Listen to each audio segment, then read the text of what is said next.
Good evening, everyone. This is Samir Dhurde welcoming you all to the Inter-University Center for Astronomy and Astrophysics, our beloved IUCAA. And as you might have already guessed, this is our Foundation Day, 29th of December, on which 36 years ago IUCAA's foundation stone was laid. We every year follow up that momentous occasion with a very prominent speaker delivering our Foundation Day talk. Over many years we've had several great people present here, and this is a tradition to which many of you are familiar.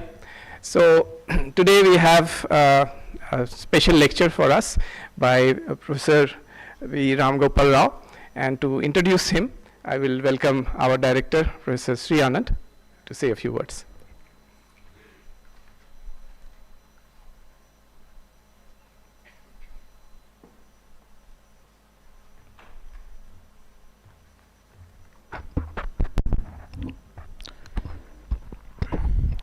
Good evening.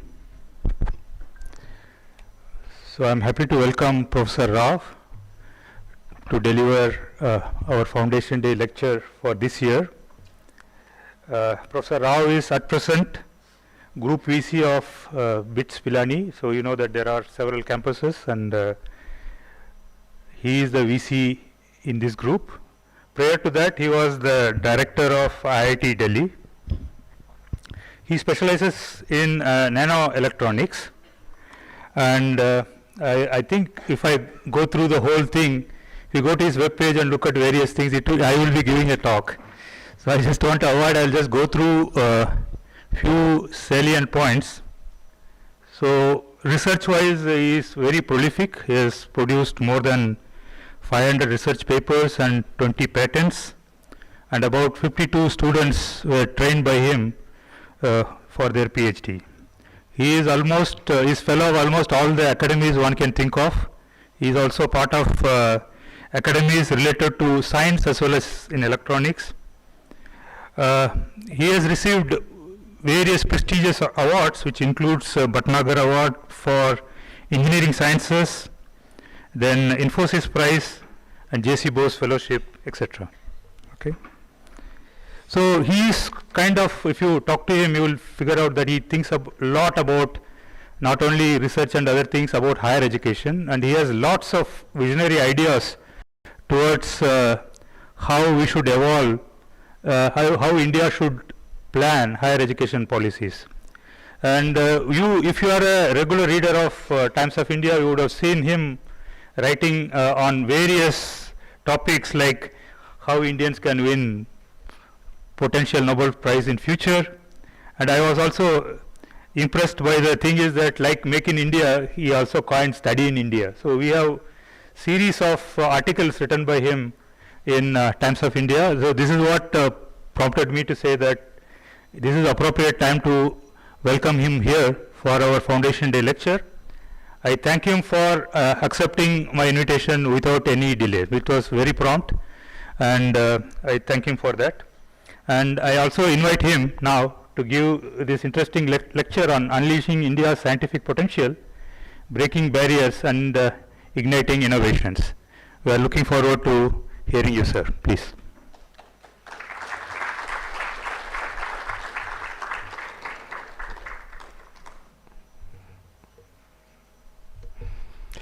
May I request the audience to please make their mobile silent if not already done. Thank you so much. Welcome, sir. So this is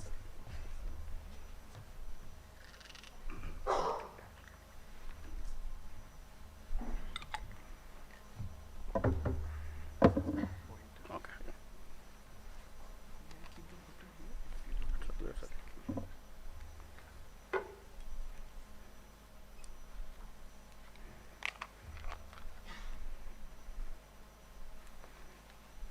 Yeah, so thank you very much.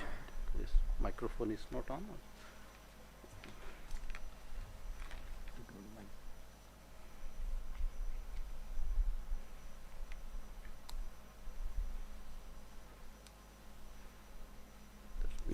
Okay. Yeah, thank you very much. So this is my first visit to IUCAA. Of course, IUCAA I have known about it, and I have also, been a great fan of what IUCAA is doing, and particularly your science outreach programs and how you have been able to reach out to a large number of the schools and ignite them about science. I thought that's a great thing that not many institutions in India are doing. And of course, your involvement in the LEGO that project and various other national missions, and I think a lot of things are happening here. And my area, I am an engineer, as many of you might have seen by now. I spent 18 years at IIT Bombay in the electrical department, then went to IIT Delhi, spent 7 years there, of which 6 years as the director. And then I moved to BITS Pilani. That time, in fact, Kumar Mangalam Birla was chairman board of governors at IIT Delhi. So that's how I came in contact with him. And by then, I had enough of bad reputation in the government for saying things which government did not want to listen. So I thought, let me now see what I can do in the private sector. So my articles and what I going to speak about are all about what India can do. I'm not a negative person. I'm actually a very optimist kind of a thing. And but when I see things not happening which are so easy to fix in this country, and I get frustrated, and somebody has to speak out.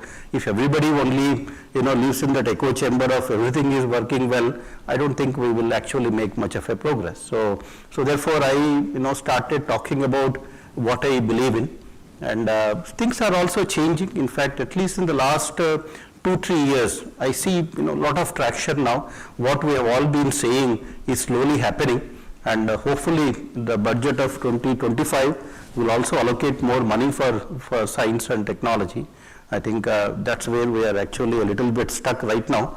But I think let's see. But I think somebody is listening. All of us saying the same thing over and over again. I think people are listening and things are getting corrected. But I think we still have a long way to go. And India is actually doing pretty well in terms of science and technology. We are currently #1 in number of institutions. No other country has as many institutions as India. And we are also a very complex system when it comes to higher education. I don't know why we have such a complex, kind of system, state public, state private, deemed to be universities, institutions of eminence, institutions of national importance, what have you. I think it's very difficult. In fact, when I was the director, once there was a crisis, the IIT degrees were getting rejected by the UAE, the United Arab Emirates, and IIT students were asked to leave the country because their degrees suddenly said are not recognized in UAE. Everybody was worried in the ministry, how can IIT degrees not be recognized? Because UAE basically said you are not MBA accredited. IITs don't go for MBA accreditation. Now to convince UAE people why IITs don't come under MBA accreditation was such a painful thing. They wouldn't just understand why IITs don't go for MBA kind of accreditation. So I think these challenges exist right now, but we have a lot of institutions right now, and we're also creating a lot of institutions. And in terms of number of enrolled students, we are ranked #2 right now. And in terms of research output, depending on which databases you look at and all that, we seem to be 3rd or 4th in the world right now. We're publishing lots of papers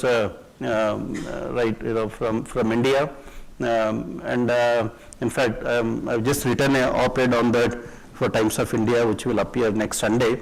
On the problems of writing lots of papers. I think right now there is earlier we had publish and perish kind of a culture. Now there is a rat race for rankings, right? And whatever it takes, you publish papers and ensure that your institution is ranked above. That's distorting this entire publication metric right now. So I am particularly concerned about it. And so that's one thing which we need to address now at some point. And even patent filings, we are filing lots of patents now. Last 5 years, India has seen double-digit growth in patent filings, double-digit growth. So we now are sixth in the world when it comes to patent filings, so which again is good. And in terms of citations, we are ninth right now in the world. So it's not all that bad. I mean, for the amount of money that we are spending, I think we are writing lots of good papers. They are also getting cited. We are filing enough patents. So everything looks, great in terms of our metrics and all that. But then becomes the problem, the 39th for innovation. So innovation is essentially using this knowledge for some public good. Right? Something happens out of this knowledge generation, which generates jobs, which generates wealth, right? All of those parameters, we are 39th in the world right now. But that is also mostly because of IT and various other factors, because that innovation rankings, which the WIPO does, that World Intellectual Property Organization, it includes some 80 parameters and all that, but on that knowledge to wealth translation, right? I think India is nowhere on the scene. But I think overall, if you look at least the innovation of generating some value out of the research that's happening, we are ranked 39th. And then we are not spending enough money, despite whatever the government promises. At the end of the day, as a percentage of GDP, our investments are going down year after year. You see slightly more money because the economy is growing, so therefore you see overall some higher money, but as a percentage of GDP, we went up to 0.8% or so, but now we have come down to 0.65%. So I think that's where we are stuck right now. So that's again one of the major concerns. And the academia and industry collaborations, we are ranked 66th among some 130 countries studied. And that again, that I think is the biggest challenge right now. Industry not getting interested in what's happening in academia is the biggest challenge today for Indian academic institutions. And but we also have very few people in the country per million population. We are ranked 81st in the world. We have something like 300 scientists per million population, whereas US will have about 4,500 scientists per million population. So we are that way, the number of scientists is pretty low. I mean, look at IUCAA. I would have, such a great institute would require at least 200 scientists working in IUCAA, would have been the 200 faculty members working here would have been the right size for a good institution like IUCAA, right? And even JNCSR, the Jawaharlal Nehru Center for Advanced Scientific Research, and I chair the committee, the council there, they had like 40 faculty members. The per faculty output of JNCSR is higher than any institute in the country. And every second faculty member is either a Bhatnagar awardee or a fellowship holder of a fellow of one of the major academies. And such eminent people, but just 40 of them. For them to compete with the world's best scientists and all that, it's not going to make any difference. It's just a drop in the ocean. I think these good institutions have remained so tiny, and that's where I think government needs to spend time and see how we can scale up these good institutions. And I mean, though we are ranked third in world in terms of research, but I think we are way behind China and US. The 26 China, every fifth paper today is from China, and every fifth paper here, every sixth paper from US, whereas India is 5.3% kind of overall publication share. And so I think though we are third now, but we can do much better than this. And this is also because of the fewer scientists that we have and the less money that is being spent overall in the science kind of field. So this is one of the challenges now. But more importantly, what is bad is Indian industry is not spending money on research, on their own internal research, right? R&D investment by Indian industry is 0.2% of GDP. This is the money, they are not giving any money to us, which is okay, but at least what is the money they are spending on their own R&D for developing new products, improving their own products, that's just 0.2% of GDP. In comparison, the US industry, which is such a large economy, spends 2.7%, South Korea spends 3.9%, and even UK, 2.1% kind of a thing. I think our industry not doing enough R&D either internally or through collaborations, is one of the biggest concerns that the country has. I think this is something, if you have to address this issue, how do we motivate our industry to spend money on research? I think either through incentives or through policy or whatever it takes. I think that if once they start doing, once they start connecting with academia, I think, a lot of things will get fixed automatically. So if you ask me, one of the priorities for India needs to be to make Indian industry to start looking at, developing new products, improving the processes. I think that is what they need to be able to do.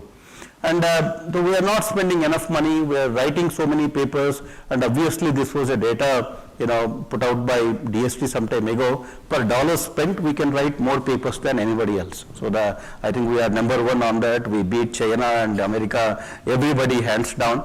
And that's the reason why our postdocs are in great demand, right?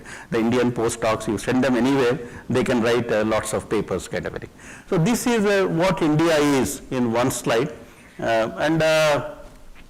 Then so this is how the Indian education system is. I mean, over 1,000 universities. This number keeps changing, but there are so many kind of universities here. But the institutions of national importance, I think, I'm sorry, in the conversion it has come out differently, but there are about 120 institutions of national importance, which is what I wanted to highlight, but it actually blocked that. And the male-female ratio in higher education is good. In India, overall, it's 50-50, which is a good sign. There is a gender balance in our universities. And this is a slightly dated data. I was actually looking for more recent data, but I couldn't find it. So I think we have about, at the rate that we are growing, there are about 300,000 PhD students now in the country. I think these are the PhD students who are working in all various universities and institutions of national importance and all of that. So this is where we are, and the PhD students output is also growing at least 10% CAGR, so which is a good sign, right? And in any area you take, right, India's ranking, whether it's sensors or quantum or nanotechnology, where we have been third for a very long time, biotechnology. I think in all of these high-tech areas, we are doing very well. We are in the top 10, top 5, 6, right, which is a good sign. So India is doing well, at least when it comes to the publications that happen out of these research institutions. So I think all this looks all right. And so therefore, but what are the barriers now? So what else that needs to be done, right? So the barriers, one of the things is, if you look at the last year data, right, 2023, 2024, the data is still not complete. 2023, over 900,000 Indian students have left abroad for higher education, right, 900,000. And then by 2025, as per the estimates, the Indian households will spend US $75 billion on educating their children abroad. That's a lot of Indian money going out for education purposes.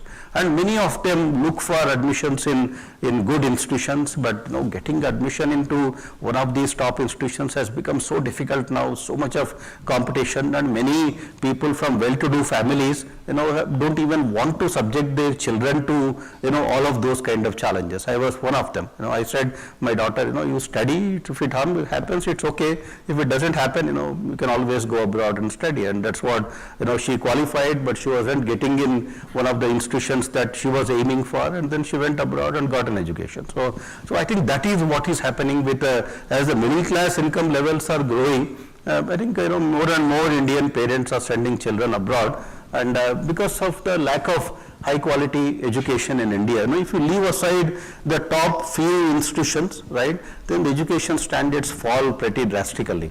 Right? I mean, more than anything else, the faculty quality comes down pretty substantially, and that is where things go bad. And whereas in the US, you go to those MIT, Stanfords, or you go to second-tier universities, the undergraduate education quality remains almost the same. It's a very gradual change in terms of the top-tier to second-tier institutions, but in India, it's actually a step function.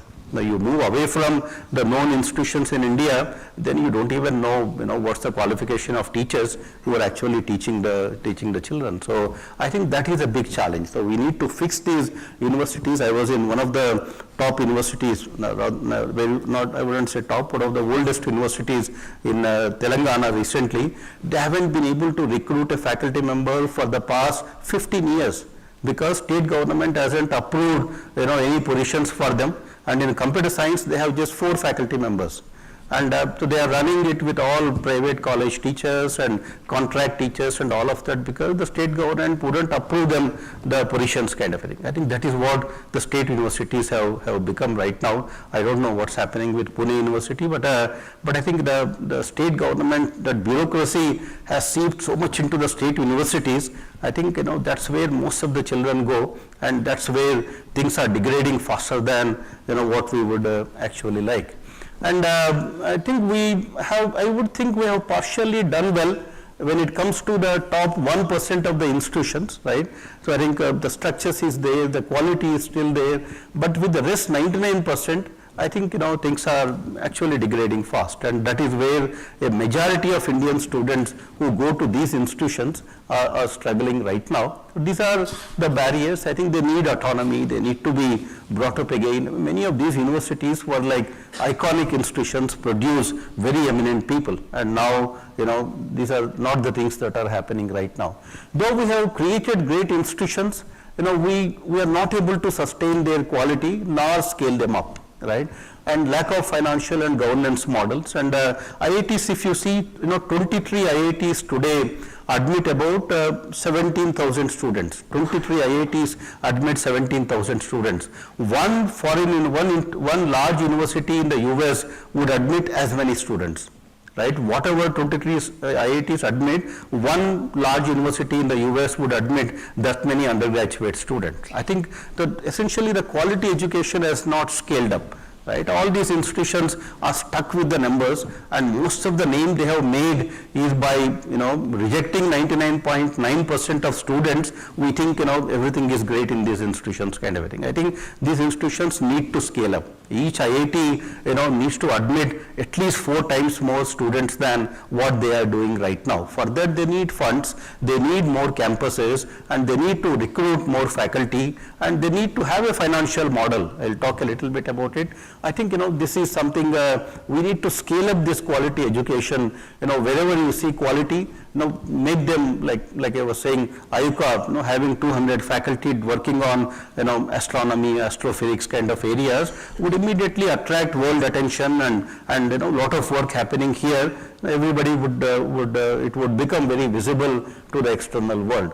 But that's again, because of this lack of financial and governance models, because, for everything, the government has made these institutions so dependent on them. As a result, now to grow, you have to go back to that bureaucrat, and, the rest is history. I think many of you know what happens after that.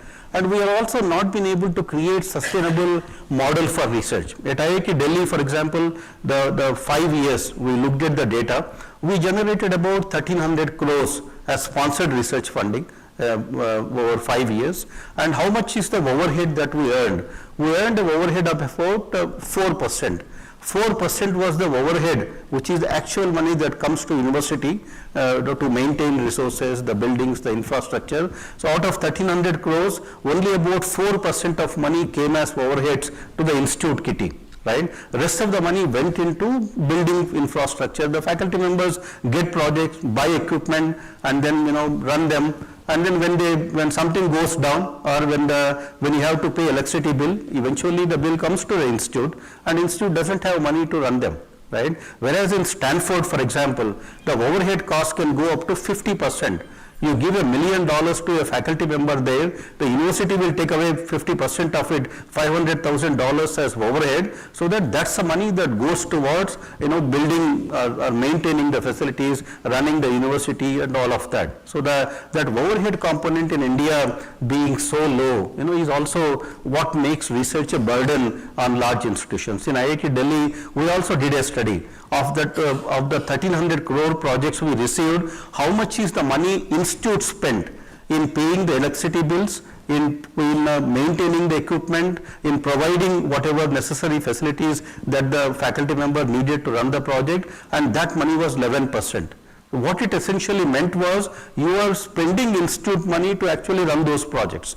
Right? So, this is not sustainable. So, unless you have a 20%, 25% overhead that comes to institutions, institutions will not be able to carry out research and maintain this equipment, hire manpower and all of that. So, this is one major issue that exists right now. I have also been writing about it, and DST is now contemplating at least giving 20% overhead on the projects, and there are some policy discussions happening, but this is something that needs to be done. Otherwise, large projects will become a burden on the institutions.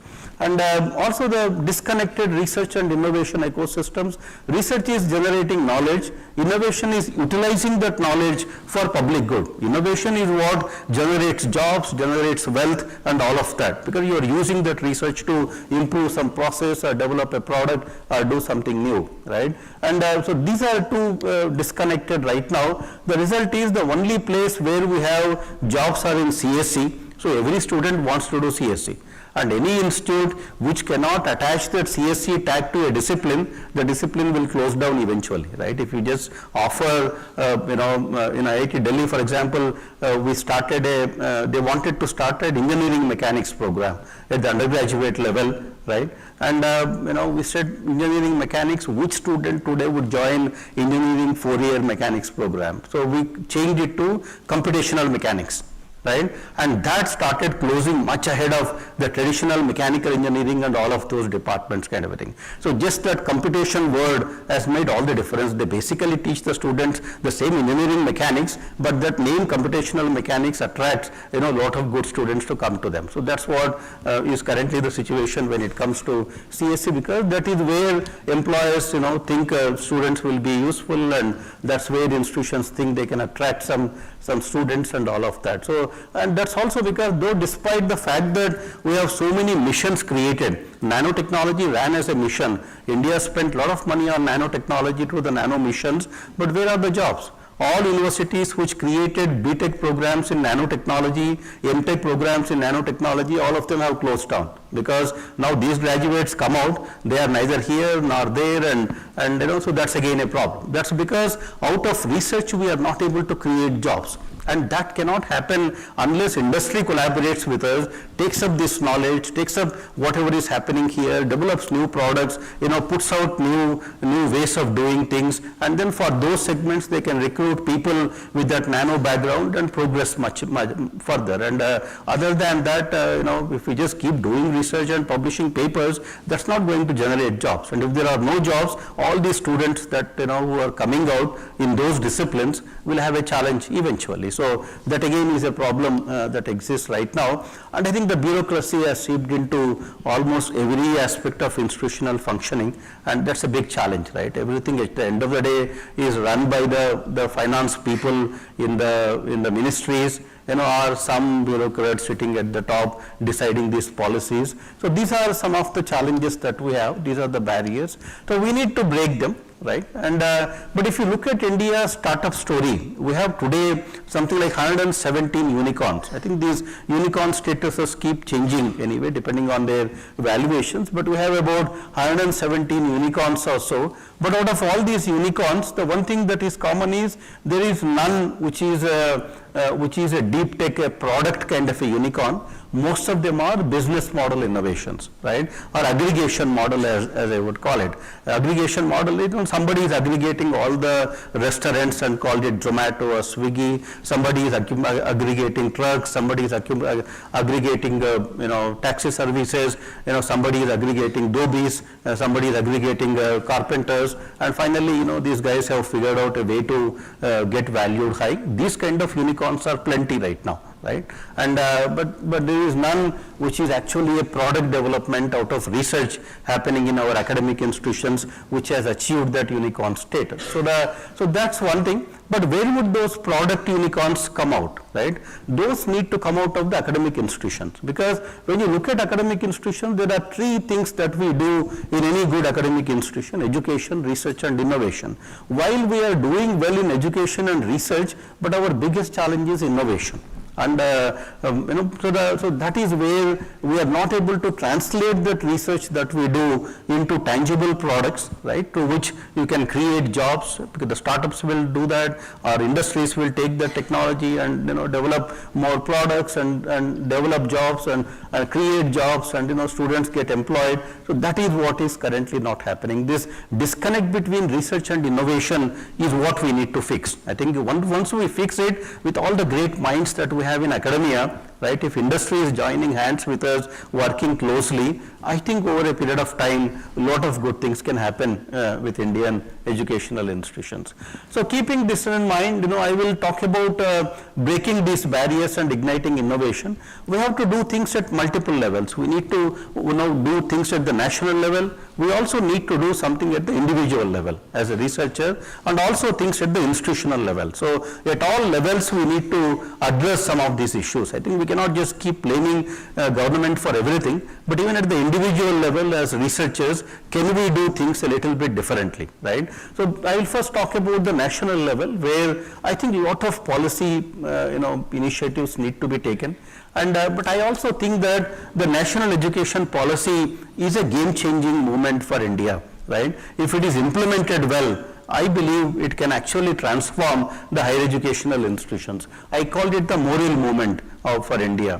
Now, if you look at the last 10 years, our institutions have become very research oriented. I mean, we are all publishing more and more papers now, but our R&D is still driven by what is happening in North America and Europe, right? I mean, whatever happens there, we pick up some of those problems and then we execute them, we write more papers. And so these sort of things, this is how most of the research currently is happening in India. So based on what these guys do, we pick up those topics and do more research. But if you look at for example, US, right? US is the place which we see as the hub for innovation. US is the place where all these institutions of eminence, the great places, any great university you talk of, you can easily name 10 universities in the US which are doing great work in any area. How did that these US universities have achieved that preeminence? Why is it that they have become so good and no country is able to replicate what US is doing right now?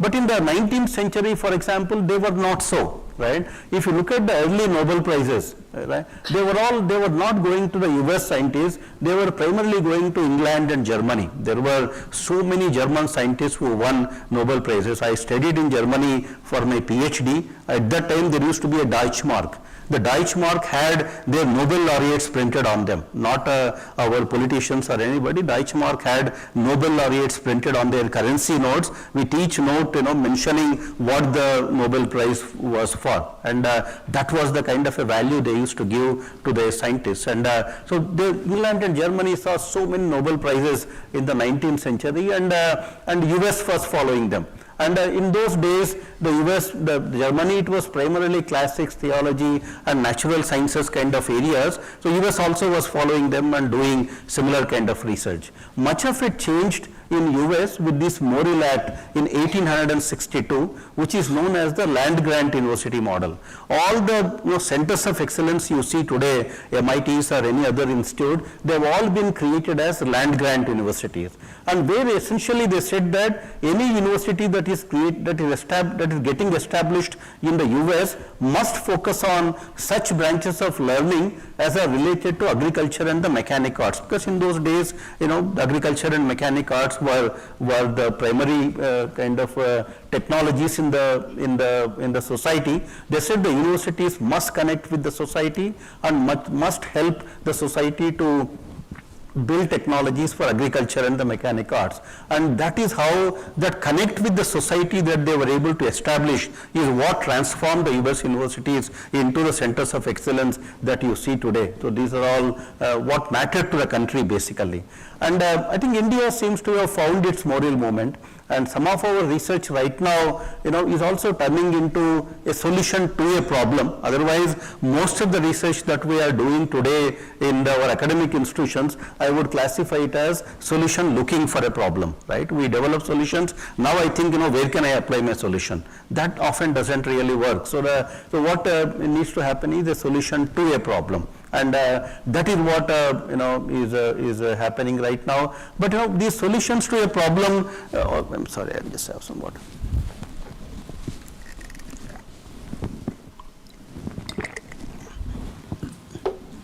So these solutions to a problem also need not be immediate problems. In fact, IUCAA is the gravitational waves, right? 100 years ago, when Einstein predicted gravitational waves, it was all basic research. Nobody thought that gravitational waves would have such a major importance today. And once they were proven, right, a few years ago, now gravitational waves have become applied research. So I don't believe anything is basic, anything is applied. Only the timelines can vary. All basic research of today will become applied one day. The quantum, for 30 years we all grew up thinking quantum is all just basic, and we don't even know why they were looking at quantum and all of that. But now everything is quantum. Quantum communications to quantum computers to everything is quantum. So that way the lead time can be different, but for an applied, for a basic research to turn into applied, but all good research eventually will become applied at some point in time. So I think that is what that needs to happen.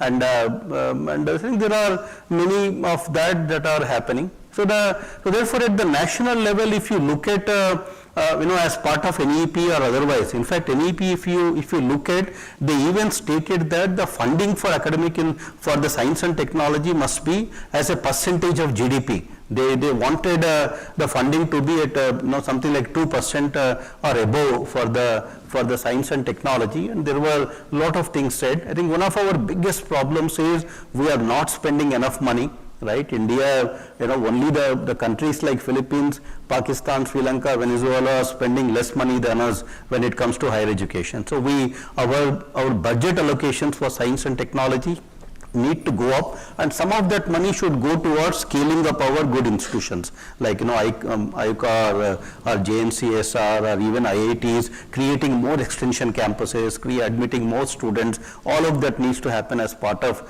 the science and technology budget. And so this is, I think it's all well known, 0.65% is what is the current money that we are spending. And out of that 0.65%, actually 1/3 of that money goes for DRDO. It's not all coming to academic institutions for research. People think that 0.65% is coming to all research in academic institutions. 19% goes for the space and defense. What the DST gets is 7.3% of that 0.65%. So the DBT gets 3.7% and ICMR gets 3.1%. So that's a very small money to do anything significantly, all subcritical funding for many of these kind of things. And when the announcements are made, all of them are billion-dollar announcements. But when actual money is disbursed, I think we announce in billions of dollars, and the actual money is billions of rupees. I think that has become a very standard practice right now. The budget allocations in budgets, the budget announcements, and the actual allocations are all in different denominations now. And then the funding, I think the patenting, right? Though we are filing patents now, right? Things are improving and all of that, but in many of these areas, we are still not filing enough patents and enough quality patents for that matter. For example, in nano area, which is where I primarily work on, my research area is more like nano electronics. So the India in 2019, because I could get this data, wrote about 15,000 papers. We are ranked 3rd in the world, but how many patents we filed? Just 54 patents. Right? Look at the same year, US wrote for 24,000 papers, ranked 2nd in the world, but look at the number of patents they filed, 4,666. For every 5 papers in the US, they file a patent, right? In India, almost like every 300 publications, we file 1 patent. Right? That's the difference in patents to publications ratio. And unless you file patents in these deep tech areas, there cannot be any startups. If you are starting a company out of some of these technologies, and if your company doesn't own any patents, you can never expect anyone to fund it. No investor would come anywhere close to you if you don't even own the patent in that particular technology for which you want to incubate a company. So I think this is something that needs to happen. China is also not doing great. I mean, they write lots of papers, but in China is at least able to replicate and build that manufacturing base. India hasn't also done that effectively. And the higher educational institutions, this is what is currently happening. I told you that these are the three aspects, right? Education, research and innovation. Education is dissemination of existing knowledge. Research is generation of new knowledge. Innovation is utilization of this knowledge or education for public good. Now, right now, all these three are, completely isolated. The only way research is happening is you go to library, pick up some topics, publish some papers again. So that only interface for research is library right now in most of the institutions. I've actually done a survey on that. Depending on which institution you go to, 70 to 95% of research, happens mainly by picking up problems from library and writing more papers for library. Whereas, the other stakeholders like industry, society, line ministries, strategic agencies, they are hardly connected with many of these research institutions, right? What is desirable? The desirable, thing for the institute, for India is to, put all of these together. There must be enough overlap between education, innovation and research. So I think, this is the kind of an overlap that you would like to see between all of these three. And with industry giving problems, society interacting with institutions, the line ministries interacting, strategic agencies, I think all of this needs to be happen. So I think that is the kind of a model, integrating them together is where we need to move eventually, and that's for that societal problems need to become projects in higher educational institutions. Remember, I am approaching all of this from an IIT point of view, having spent 25 years in IIT Bombay and IIT Delhi. I know the challenges in IITs right now. I think these are all coming primarily from how our large institutions like IITs are not able to do this, and I will show you some of the things I tried to do when it comes to this integration and how it has actually yielded results. So there is a good working model for all of this. And the fourth problem is our engineers, the top talent not doing science, right? Everybody wants to do computer science. And in BITS, just to address that, we have 2 degrees. BITS is one institute in the country where you can get 2 degrees in 2 distinct disciplines. I often say that one is the student picks up, the other parent picks up. Right? So the parents want to, along with computer science, you do mechanical engineering. I have seen so many students in BITS doing chemistry along with computer science, right? Nothing common between chemistry and computer science, but the student says, I like chemistry, so therefore I am doing that, but my father wanted me to do computer science, therefore I have taken that kind of a thing. I think that is what it has eventually become now. So everybody doing deep science, but if you look at all these technologies, right, this is probably the most advanced thing, the humankind has made, the flexible phone, which there's so much of integration that goes into that. It's such a complex technology, right? And but if you look at this phone, right, behind this phone there are at least a dozen Nobel Prizes. In the Times of India article I mentioned, you can actually list out a dozen Nobel Prizes which have enabled the production of this phone. Now, without doing that science, right, and without developing those organic materials, the display which is organic materials, the cameras, the wireless technologies, the battery, the memory, the processor, polymers, transistor, without all that science, there would never have been any technology. So therefore, science and technology are very interlinked, right? I mean, all good science eventually will lead to good technology. And if we are not investing enough in science, if our top brains are not doing great science, we have no way of ever catching up, with the West when it comes to developing these new products and all of that. Now, what can we do to encourage, our top students to come for science? We need to create, of course, ISIS was a good idea. So thanks to Professor C.N.R. Rao, who led that whole effort of creating ISIS, they have at least corrected that balance a little bit. But I think, we need to fund them more. We need to provide more scholarships, more incentives for our good students to, do that science, and also create jobs for them.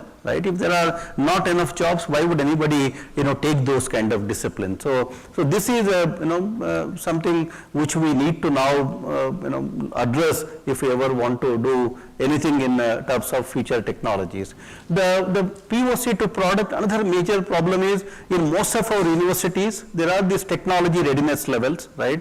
The 3, 4, the proof of concept stage, you find lots of research happening in academic institutions. You have all these aluminum boxes, they are all TRL 3 kind of a thing, where you have shown a proof of concept, but industry, is looking for technologies at the TRL 8 or 9, where the reliability is done, the product prototypes are developed, and some tests are done, and you showed that the test actually works outside the laboratory, and then industry gets interested and would want to take it forward and then do something with it. So, but who would actually, develop these, take these technologies from 3 or 4 and bring them up to 8 or 9? Right? So, in many countries there are institutional mechanisms. There are institutions where you can go to, right, who would fund you and provide you the necessary technical support to actually do the translation kind of a thing.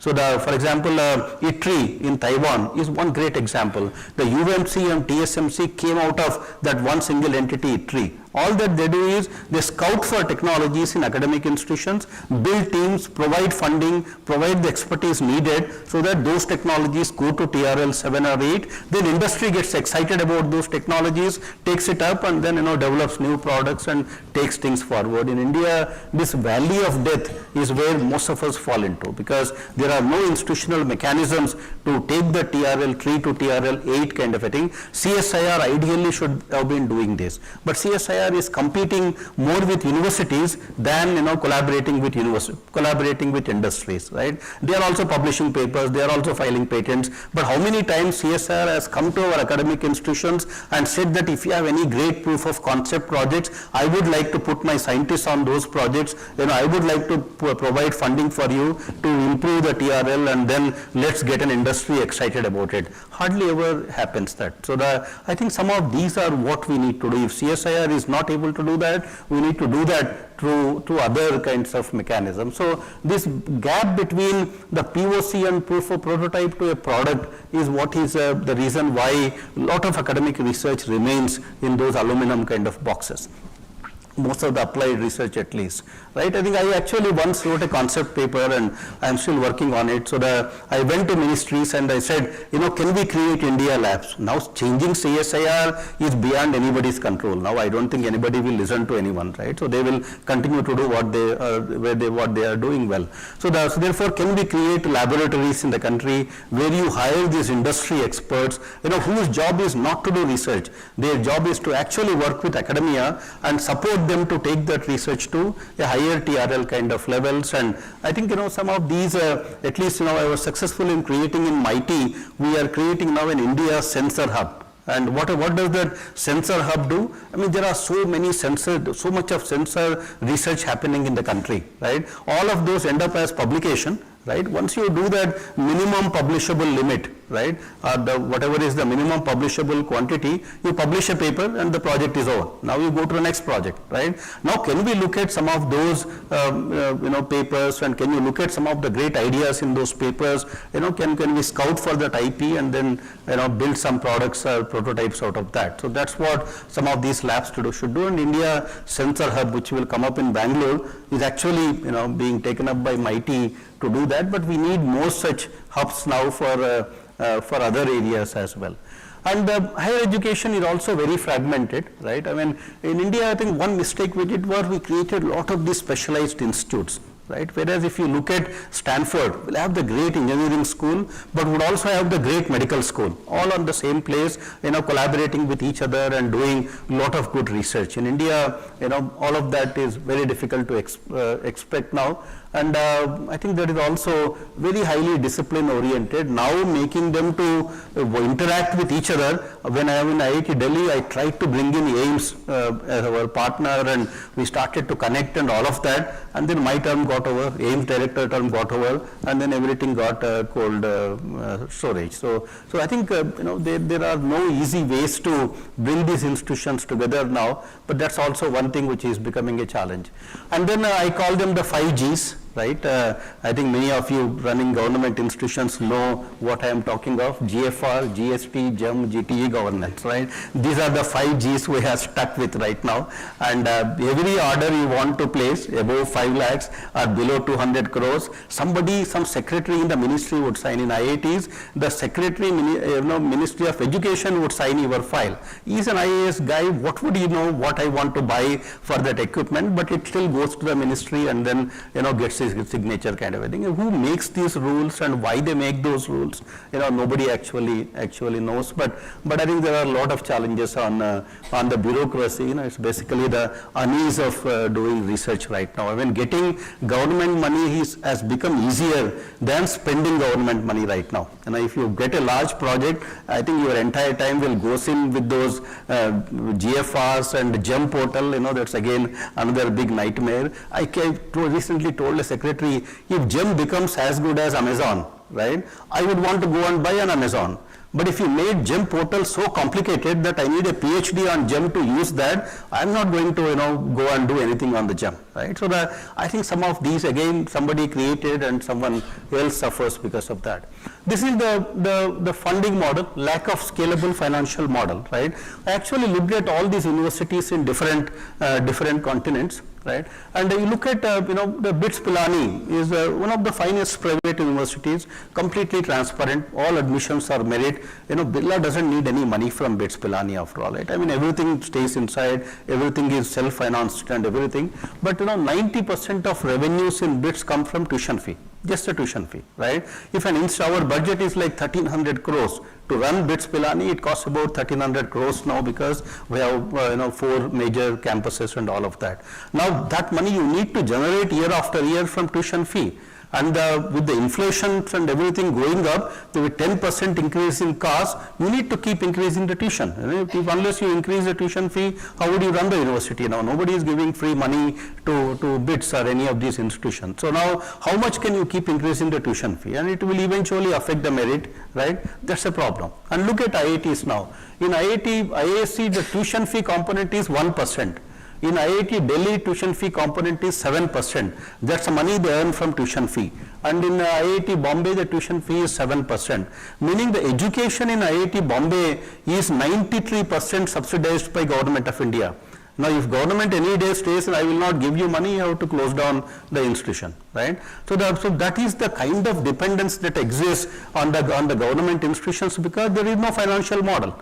You cannot run an university without the government grant right now, right? And government grant doesn't depend on any of the factors that you have on the campus. It doesn't depend on the number of students. It doesn't depend on how many students you have graduated. It doesn't depend on anything, right? It's just a block grant given to the institute, and 1 month before the negotiation you have between the secretary, Ministry of Education, and the director decides how much money you have, because their money comes from Ministry of Finance, and then some budget allocation is made out of that. You are distributing that money kind of a thing, and in March you will not know how much money you are getting in April. So what do you run? How do you plan running these universities and all of that?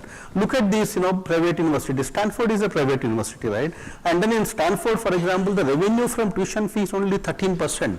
Stanford, though private university offering such a high quality education, it's not the tuition fee that runs the Stanford University. So what runs the Stanford University? Sponsored research projects, the overheads you earn on the sponsored research projects, and then the endowment funds. They all have created 40-50 billion dollars of endowment fund, and because of the favorable policies of the US government, there if you don't give your money to a university, government will take it away, right? That's the reason why philanthropy is so high in the US. It's not that they are more generous or they care so much for their institutions. The inheritance tax, other taxes are so high. Unless you give that money to some charity, you have either pay to the government or give it to a charity, right, for your alma maters or university. So that's the reason why everybody wants to give that money for the causes they believe in, rather than the somebody taking away the money as taxes. In India, you don't have anything like that. There is nothing that you gain by giving these donations to universities and all that. And so look at the Harvard, 35% of their operating expenses come from the endowment fund, and then the other kinds of things. So this is the diversified model that you need to have. Because of the diversified model, they can expand. They admit more students, they grow in size, they grow in almost everything that you are doing. In India, because everything is dependent on, just the government, out of whatever research that happens here, 90% of that money again comes from government. So if you want to look at the actual funding government gives, 67% plus 21%. So 90% of money comes from some government agency or the other in these institutions. Now, if you made an institution 90% dependent on the government, obviously you have to listen to the government, and all kinds of challenges will arise because of that. I think some of these models we need to also look at, the revenue models, so that the institutions can scale up, right? So and for example, I actually wrote an article on that. If you just said that the amount of funding you receive in university is based on per student, right? The moment you say that the amount of funding is based on per student, what would an IIT do? I would like to admit more students, because now I get more funding from government, and then the IITs would keep increasing the number of students. That's how the quality education will become available to more and more students, right? But government doesn't say that, right? Because government is not saying, it's not linked to the number of students. IITs have no motivation to increase the intake of students.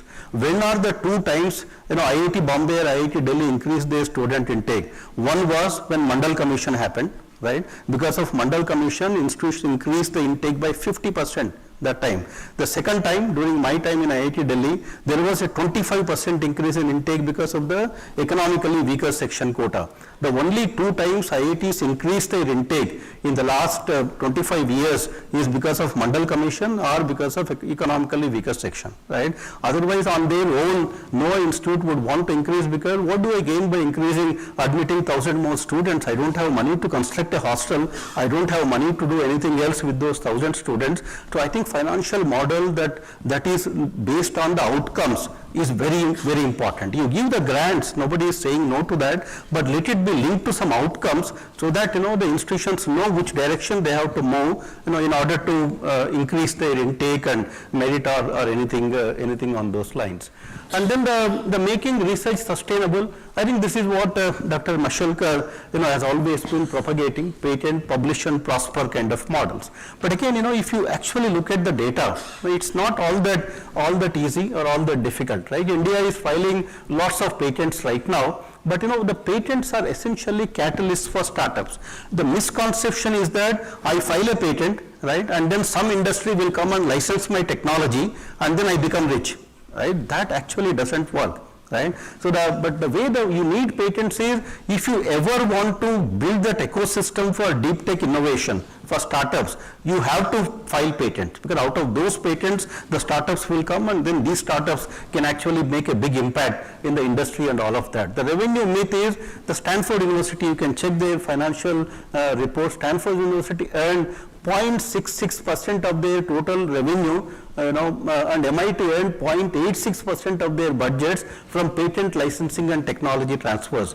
Stanford is sitting in the middle of Silicon Valley, and we all think Stanford files patents, licenses, technology, makes millions and billions of dollars, right? It's actually a myth. What Stanford made was just 0.66% of their budget from patent licensing and technology transfers, right? But how did the patents actually help them?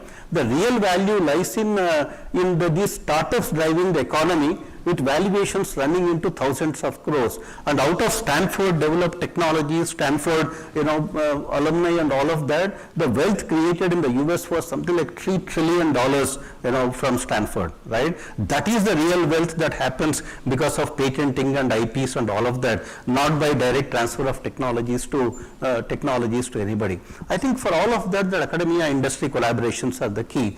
The patents co-filed with industry partners are far more likely to get commercialized, than a patent which you just file and expect some industry to come and take your technology. I think we need to again bring academia and industry closer, make them file more joint patents. That's the only way these patents actually, ever see the light of the day. The only people who are getting richer because of patenting in India are the lawyers, right? The lawyers are actually making tons of money. If you look at the IP lawyers, is the profession right now for many lawyers, and for that, if they have some science background, they can actually, very valued right now in the society.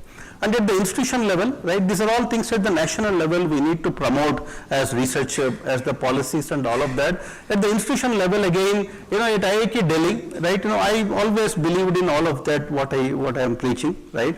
At IIT Delhi, one thing which we did was, we created this idea factory kind of a concept, right? What is idea factory concept? I think institution, instead of remaining as a silo, right, can this institution now bring these unlike minds together?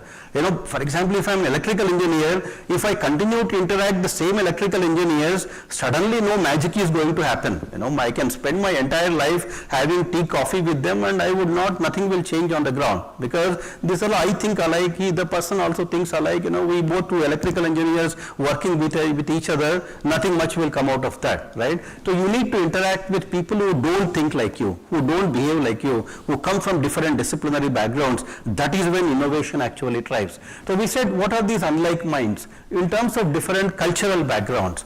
So we created a lot of joint degree programs, we created international PhD fellowship program, and we started recruiting international faculty. That's one thing which we miss on Indian campuses. You go to even second-rated American university, the kind of people you mix with, right, from all over the world is what makes these campuses thrive, you know, in terms of the cultural diversity and all of that. Our institutions are all very homogeneous, right? That's one challenge that you have. Bringing people with different disciplinary backgrounds together.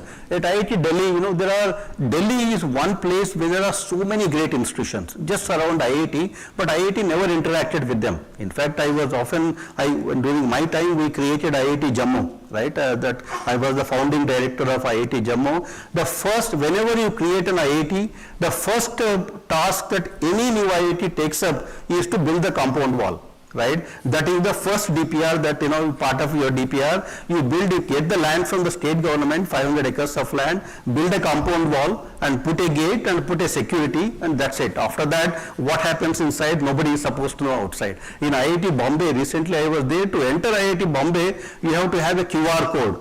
Right? I said, why do I need a QR code to enter IIT? That's because there are some security norms now and all of that. I think look at US University. Every university becomes university town. There are no fixed campuses there, and the entire town turns into a university.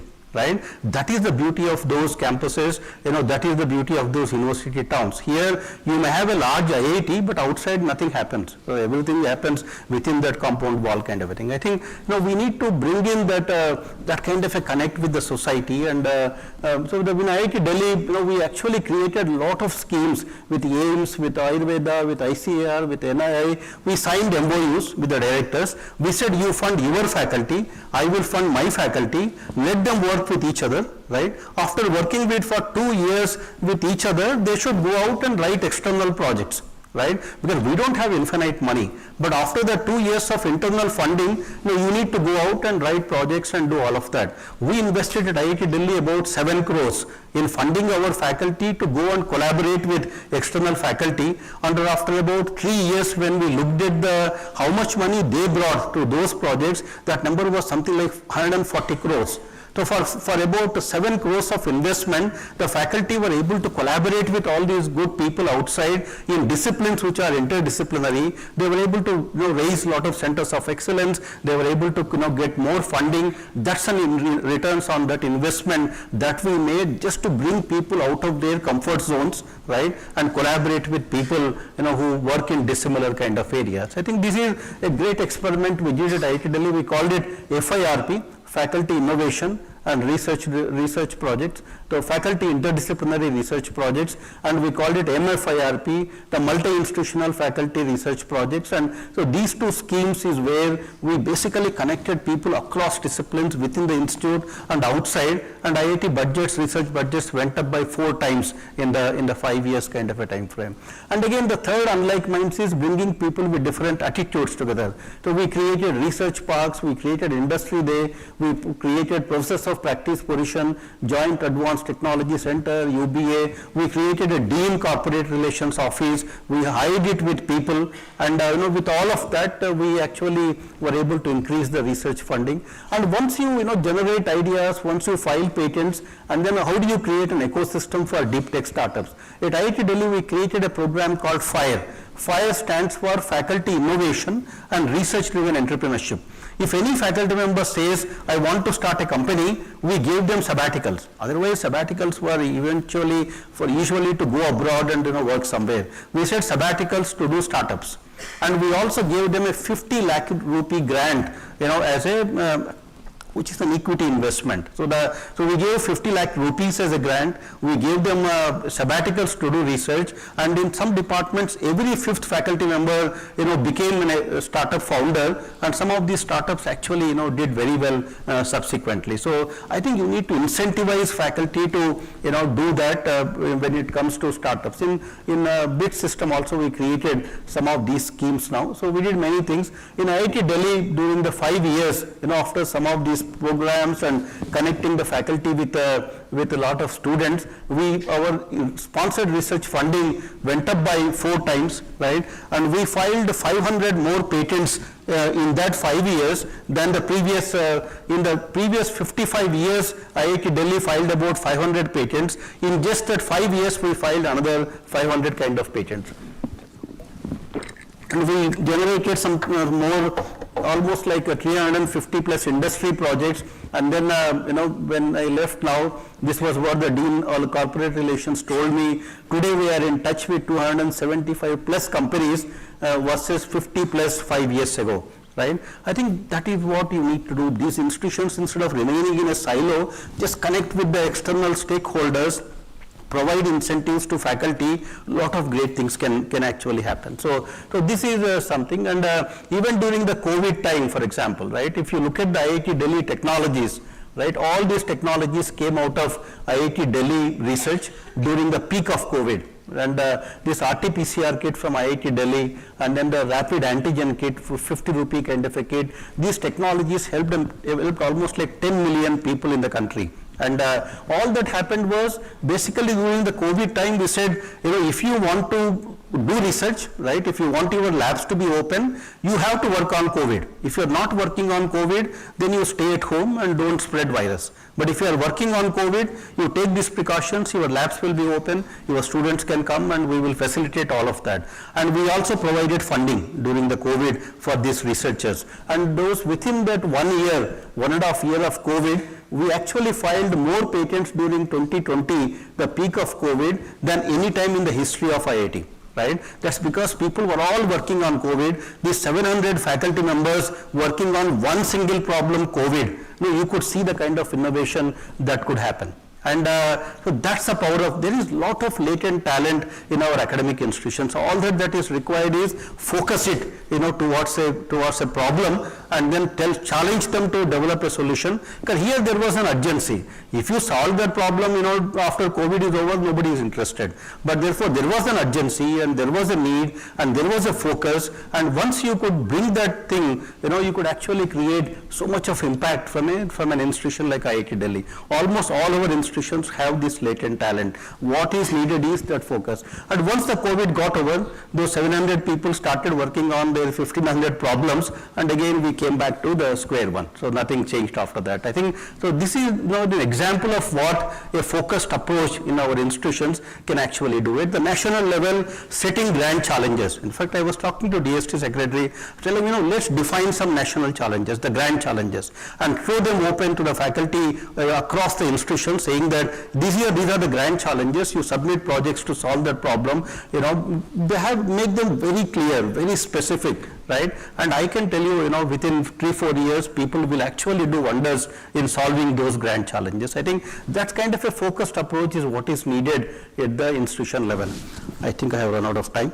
How much time I have? Maybe I will take 10 minutes. Okay. And at the individual level, I have also been practicing what I am preaching. It's not that I only tell people what needs to be done. I joined IIT Bombay in 1998, right? Like many of you, I also came back from the US, right? And I brought problems, the statements, I brought samples, and I had to do nothing. I had to just characterize them, and I was already doing that work there. I knew that, and I wrote lots of papers, and everything was working very well for me. And then I also worked with Intel very closely. And so a lot of things I did with Intel, they actually recently gave me this testimonial where they said that the research that we did with them, the patents that we did for them, impacted at least hundreds of millions. The concept was implemented in hundreds of millions of devices and resulted in more than 10 patents. So if you jointly file patents with industry, I think they will figure out how to use that IP. And if I had filed those patents on my own, nobody would have actually looked at it. So therefore, that industry collaborations for joint IP development is very important for us to get that impact out of our work. I started working on sensors, and I'll skip some of this. But after coming back to India, I said, the sensor, the CMOS work, which is what is my major strength, and that I will continue to do. But the semiconductor manufacturing is happening now, right? So now I can think of doing something in India. But in my area, the only companies were all these Intels and Microns and Global Foundries and all of them. So my collaborations were mostly with their parent companies in the US and Germany kind of country. So most of this research was happening. I was getting recognition. I was also getting some money because of the patent licensing and all that. But there was nothing that was happening, when it comes to impacting Indian ecosystem. Nobody was interested in what I was doing in India. But everybody was giving me, the good awards and all of that I received, because people look at number of publications and all of that. I think those things naturally happen. But I was always looking for what can I do which can impact the society around me, right? So once I realized that, there are lots of problems.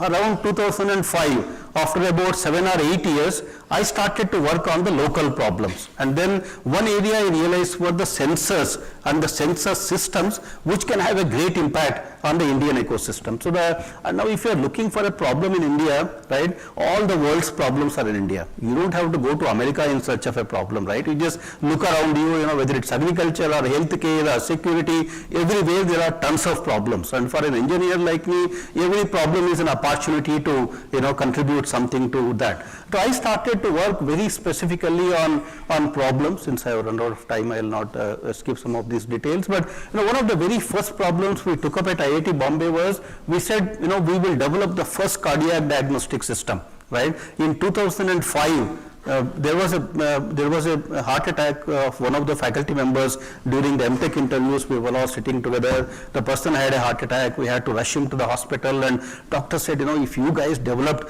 a simple system for me with a drop of blood, if I can diagnose whether the chest pain is really a heart problem or not, would have actually been such a nice thing. And so we were chatting on those lines, and some of us came back and said, why don't we try something like that? And there were, Professor Shomya Mukherjee and many others from different departments. This is the first ever project at IIT Bombay where 6 departments were involved. And so we made a team, and we said eventual goal is to develop a cardiac diagnostic test which, with a drop of blood, we should be able to rule out the cardiac problems. If somebody goes with a chest pain, with that one single blood test, you should be able to say that it's not, at least the cardiac markers are in control, and so if ECG is normal, you don't have to worry kind of a thing. So our goal was to detect some of these cardiac markers like tropi, CKMB, myoglobin kind of a thing. And then we did a complete top-down design, right, like what you would have done in the industry, make a block diagram of what is required to develop the technology and then do all of that. And we worked on this cantilever-based technology in my group, the nanomechanical cantilevers, where any surface reaction between the antibodies and the cardiac protein I can detect electrically. At the end of the day, I am still an electrical engineer, so any reaction here, the goal is to detect electrically. We developed the research platforms, and we wrote lots of papers out of it, and we filed many patents out of this. But the end goal was not publications and patents. The end goal was to actually develop a working prototype, and that's what we did. So we actually developed the entire electronics and all of that, and we put together our first ever cardiac diagnosis test kit with a cartridge and this system called iSense. It's developed under the iSense project from NPSM. iSense stands for infarct sensor. The myocardial infarction is what we are trying to detect here. And then we built this entire thing, and we started a company because it looked exciting. It was working well in the lab. So we incubated a company, NanoSniff, in 2011 at IIT Bombay, and then we moved on with that. And then, so once we developed the platform, many other applications opened up for us. One of the problems was given by the security agencies was, can you use this platform for detecting explosives? And for detection of explosives, we use exactly the same cantilever platform, but the surface reaction here is between the receptors we coat and the vapors of explosive. When the binding happens, then the rest of it is very similar to the cardiac diagnosis. So we again developed all the entire technology platform. With chemists we worked, we wrote lots of good papers again with them and developed a complete system. So this was the XSNIF platform. It's an electronic sniffing system for explosive detection. And but it had its own challenges in terms of selectivity and all of that. But one fine day we had a very interesting idea. The idea was the property of explosive is to explode. Right? We said if somebody is carrying explosives, how do the sniffer dogs actually detect explosive? They can sniff explosives in very low concentrations. So if you have an electronic system which can sniff those explosives, collect those particles from the vapor, either from the swipe, right? If somebody is carrying explosives, there will be some particles on the body. So you collect the swipe, that's what they do at the airports, collecting the swipe, and then they basically put it under a microscopy, a spectroscopy kind of a system which does that. In our case, our goal was to collect those particles and explode them. When you explode those particles, these are all exothermic reactions, high energy reactions, so they release energy. Now that energy release is what we measure as a temperature change. So every explosive has a thermal signature. When you rapidly heat it, it goes through a combustion process called, that combustion process is called deflagration. So you actually measure the thermal signature of these explosives, and then, so it looked very interesting. All that you need to do is collect these explosives, rapidly heat them, measure the thermal signature, right? And to our surprise, nobody had tried that idea in the world before, and we filed for US patents and all of that. We actually built that system, all in-house, completely at IIT Bombay. And so here is a small 2-minute video. An IIT Delhi incubated company and NanoSniff, an IIT Bombay incubated company, jointly manufacture and launch NanoSniffer, an advanced and affordable explosive trace detector, screening visitors and passengers for explosives at various public or crowded spots have become the norm due to the increase in the terrorist activities around the globe. Every luggage and person passing through the security checkpoint is tested by the security officer to check whether they have traces of explosives on their surface, skin or hair. NanoSniffer proudly claims to be the first explosive trace detector in the world using micro-sensor technology. The micro-sensor of NanoSniffer is made using micro-electromechanical system, MEMS technology in semiconductor fab. The sensor uses fabrication techniques such as lithography, etching, deposition, spin coating, and finally released to the microsensor. The core technology is protected by patents in the US and Europe. All of our actions leave trace behind, which is then screened by the security personnel. The security has to concentrate at the sampling areas that are likely to be touched by hands. In the case of a bag, this will include handle, buckle, and zipper. Post-sampling, the swipe is inserted into the system where microheater subjects the particles into rapid heating. In case of explosives, this trigger exothermic reactions which are picked up by the integrated temperature sensor of the microheater, thereby landing each compound in its own thermal signature. The algorithms use these signatures to distinguish between explosives and non-explosives. Further analysis of the algorithms help in categorization into the appropriate class of explosives. The follow are few NanoSniffer features. It is the first microsensor-based ETD. It detects and identifies explosives in less than 10 seconds. Identifies and categorizes explosives into different classes. Can detect ng quantities of explosives traces. It detects all classes of military, conventional and homemade explosives. It is portable and affordable. It gives visible and audible alerts with sunlight readable color display. NanoSniffer, explosives trace detection technology, can be deployed at airports, railway stations, ports, malls, metro stations, corporate parks, hotels and tourist spots. The goal is to intercept and prevent access of explosives trafficking. Nano Sniffer is 100% made in India product. Yeah. In fact, this technology is launched by Ministry of Education during the COVID time, right? This is a system, and it then went into multiple, I'm sorry, this is all blacked out, but this is, I tried to highlight it and it's blocking that. There are multiple airports have that. Pune Airport, when you go to security, you will actually find nano sniffer used in Pune Airport for explosive trace detection, and we don't have any competition on this. It's a complete disruptive technology in the world. And now we are beginning to see how to export and all of that. But it took us full 10 years to, bring it from a concept to the airports kind of a thing. And then, of course, a lot of things we are doing now to, develop it into a tiny node, protect buses and trains, generate power from the vibrations in the buses to power it. So a lot of innovations are happening, and I'll skip that. But after I moved to IIT Delhi, we started working on agricultural sensors, because I always believed that there is a lot of potential to innovate in the agriculture space. And the government of India has distributed these soil health cards, and then so we said, can we develop now sensors for all of these, the complete suite of technologies for detecting these micro and macronutrients. And so we took up a project between IIT Delhi and IIT Bombay. So we worked on developing these prototypes, and we started our second company called SoilSense. SoilSense actually operates out of Pune. Their entire manufacturing is in Pune, and about 2 years ago we launched this product called NutriSense. It can detect NPK, nitrate, phosphate, potassium, pH and electrical conductivity in the soil. And now this technology, SoilSense, is also doing very well. So now it has reached the ground level, and many people are buying that, and they are the technology providers to, they have a complete suite of technologies for agricultural sensing.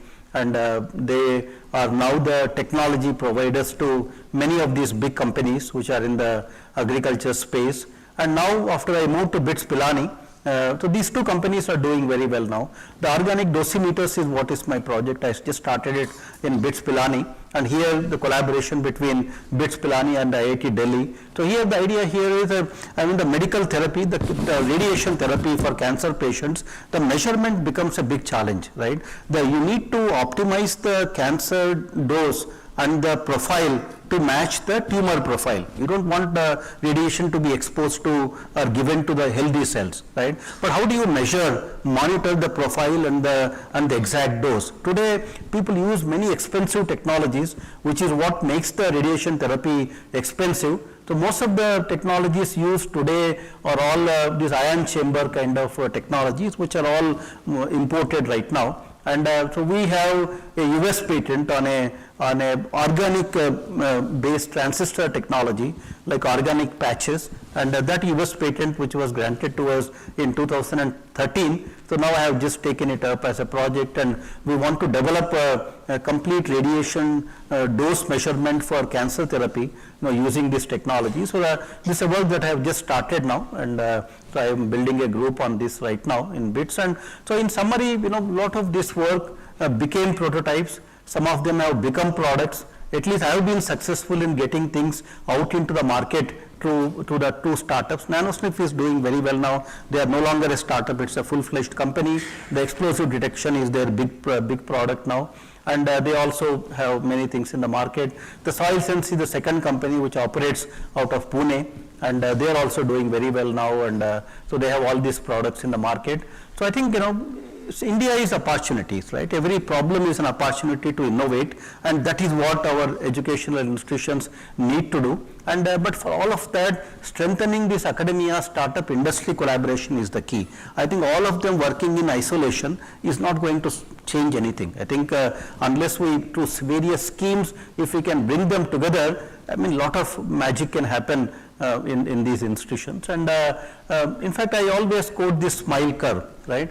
So if you look at this is a very famous management theory, the value addition, right, of a company, for a company versus production chain. The companies make the highest value addition for a company happens at the concept stage. The companies which conceptualize a product, right, are the trillion-dollar companies. Apple doesn't do any manufacturing. The manufacturing is at the lowest point in the value chain. The manufacturers walk away with very thin margins, right? The Foxconn makes all the iPhones, but Foxconn profit margins are 5% kind of a thing. And Foxconn is valued at 70 billion US dollars, whereas Apple is valued at 3 trillion US dollars. Right? What does Apple do? Apple actually designs the products, and they also do the sales, after sales marketing. So these are the places where the real value addition happens. So for all startups in India in deep technology space, you don't have to manufacture everything. You think of a product idea, then you source it from various places, build your product to meet that entire requirement, and that is how we can actually build those trillion-dollar companies. So I think the smile curve is very important for Indian deep tech startup ecosystem. So manufacturing is at the bottom of that. Now there are enough companies which do the manufacturing. If you look at the trillion-dollar companies, right, I mean, out of these 7 companies, 6 are out of US.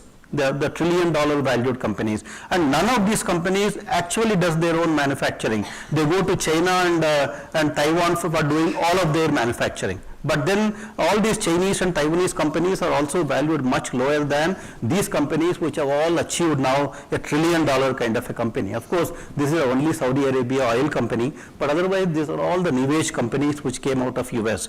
If you looked at these numbers, you know, most valued companies in let's say 20 years ago, you would have seen many Japanese companies, European companies figuring in that. Now US has completely replaced all of them. All the most valued companies are now out of US, and that is the power of innovation. When you have great universities, if you couple all of that with innovation ecosystem, you know, then the real great things will happen, and that is how I had a large group and all that, and the great things can happen by doing so. Sorry that I have taken more time, but thank you very much.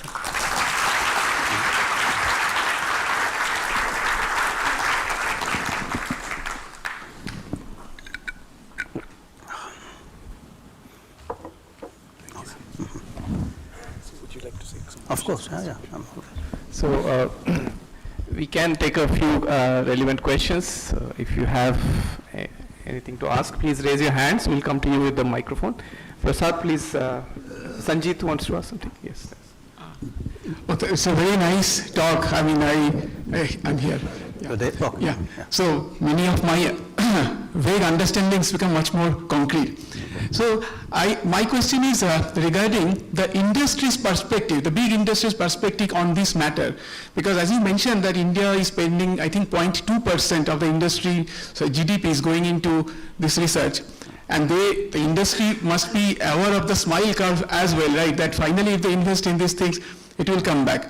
And also there are these examples of incubation centers where you can take this TRL 4 to TRL 9. Totally. So are they interested in scaling up this sort of incubation center so that, you know, eventually, I mean, they are going to get back the profit, right? Their investment. Right. So what is their perspective or apprehensions in this? No, I agree with you. In fact, the industries, the CII is working on all of this, and there are a lot of discussions happening. Even CII also is telling their member companies, please invest in research kind of a thing. A lot of inertia in the system. I think all of them have, you know, made money or making money by getting some technology from somewhere and then doing the same thing, assembly and other things. Somebody recently told me earlier, they used to get designs and then they used to make parts and then build a complete system. So from design to parts to system. Now they don't even get the designs, they get the parts and then they assemble them and sell, right? So I think that way we have actually gone one value down when it comes to the manufacturing. But I hope, you know, industries will wake up and realize that. I can convince you, you are all academicians like me, I don't know those industry guys, but CII, you know, I am on many of their subcommittees, a lot of discussions are happening, you know, they are also becoming aware of this, but they don't even know where to start. And I think the government needs to, you know, start some schemes, right, incentivize industry to collaborate with academia. It could be through tax incentives, right? It could be through, grants to them, or do whatever it is. But unless academia and industry work together, you are not eligible to get those tax breaks and other things. So I often say that government is waiting for some love marriage to happen between academia and industry. We have waited for 75 years, nothing has happened. So now we have all become older now, there is no love happened because of that. But Indian system is all arranged marriages, right, arranged by government, and then we will find love, right? That's how Indian marriages actually work. That's exactly what needs to happen. Government needs to come up with multiple promotional schemes to bring academia and industry together. Otherwise, nothing will happen. So you look at, for example, the convocation chief guest addresses 50 years ago, the convocation chief guest addresses last year, you find exactly the same thing. You should work more with industry, and that's what everybody preaches, but nothing changes on the ground. So I think we need more promotional schemes to bring industry academia together. And also, the confidence, if they have lack of confidence in the Indian researchers, perhaps this can be told that the number of publications per dollar, India is #1 in the world. Exactly. Meaning these kind of facts, even we did not know. Yeah. So maybe those who are taking decisions in the industry, they may not even know that. Yeah. So perhaps this can be propagated. I know. No, I think something has to happen. Otherwise, I don't see. NRF, for example, ANRF, they've said that out of 50,000 crores, which National Research Foundation is allocated as part of the NEP, right? They said government will give 13,000 crores, 37,000 crores NRF is supposed to generate from industries. Why would industry give money to NRF, right? So now, unless they come up with all these new schemes, it's not going to happen. So I am hopeful. In fact, government has also launched recently 1 lakh crore fund for industry research. They are creating a 1 lakh crore fund to support research in the private organizations. So in fact, you would see some announcements on that, and PSA office, others are putting together the policies and all that. I also participated in one of those policies. So I think government is making efforts now. Let's hope things will happen. I think you should give this very inspiring talk to the industries as well. I'm sure they'll be inspired. Thank you, sir. Yeah. Connecting to what Sanjit was saying, you have been involved in the nanotechnology or nano mission, so-called, and you mentioned that the nano mission was not as successful. So what are the lessons one can take for this quantum mission now? Because now there is a big emphasis on quantum mission, which involves all the things that are quantum, quantum communication, quantum technology development, and so on. And there is a talk of this connection with industry and academia, and opening up Section 8 companies, which are what are required for this innovation and all. So what are the lessons one can? No, that's a very good point. And I am in a way connected with both the missions to some extent. Nano mission, I was more deeply involved. Nano mission was completely an academic activity. With CNR Rao heading that, there was no chance for anybody else to, any industry to participate and all of that. It was completely decided by academicians and done by academicians, done everything like that. I struggled desperately in DST to support startups under the nano mission. And in fact, I was chairing the Nanotechnology Advisory Committee. We went to DST. We said DBT, which is the same ministry, right? They have a BIRAC scheme. They can fund startups. Why can't DST fund startups, right? We struggled for 2 years. Our idea was many researchers have started companies, but then they were nowhere to go because government money cannot go to startups, from DST. They had no scheme to fund startups. We struggled and struggled. Finally, they did not agree that. And as a result, everybody who started a company started struggling to raise money.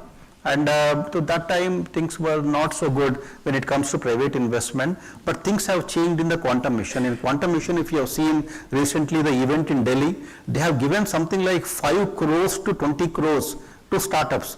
They have identified 5 startups, quantum startups, given them minimum 5 crores kind of a thing.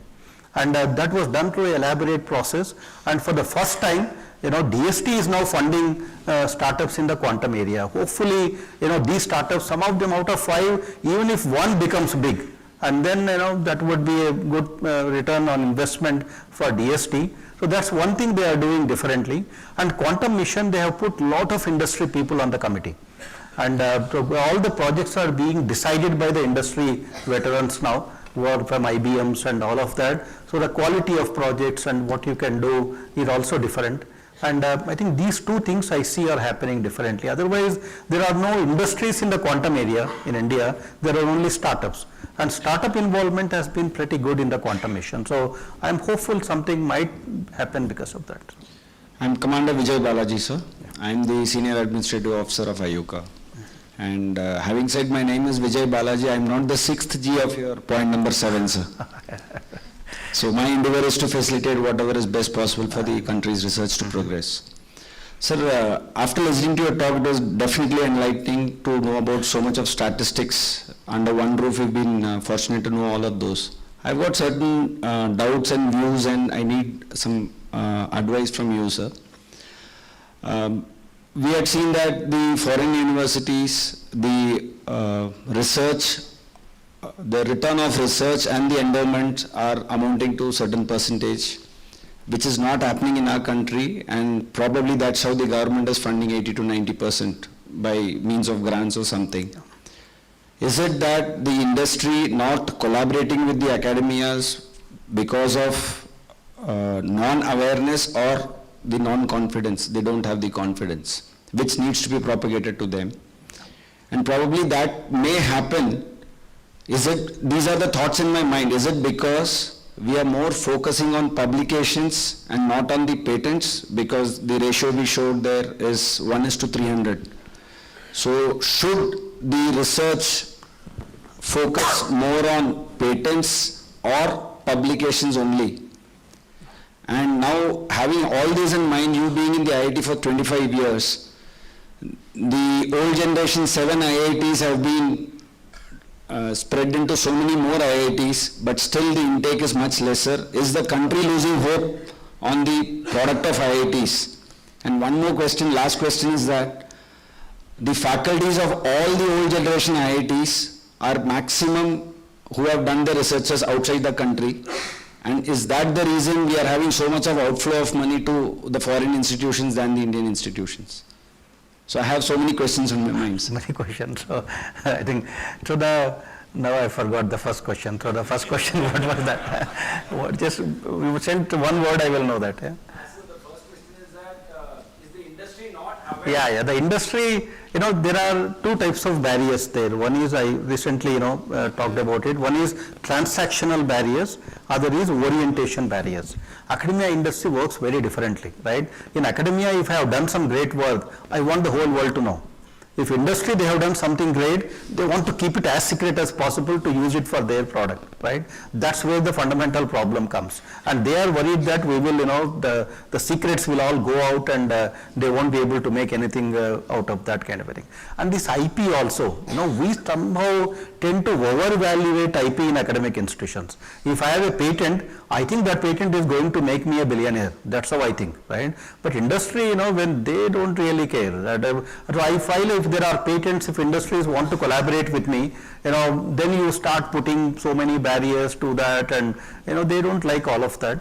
And also, as I said, developing a patent independently, industry taking it and developing something and making something big out of it is a myth. That hardly ever happens. It would happen once in a while here and there, but it would not happen so much. So academia industry need to work together, right? There was a very beautiful scheme by Ministry of Education. So they had what was called as Vichtar Avishkar Yojana, right, UAY. And under that scheme, they said if industry spends 25% of money, ministry will give remaining 75%.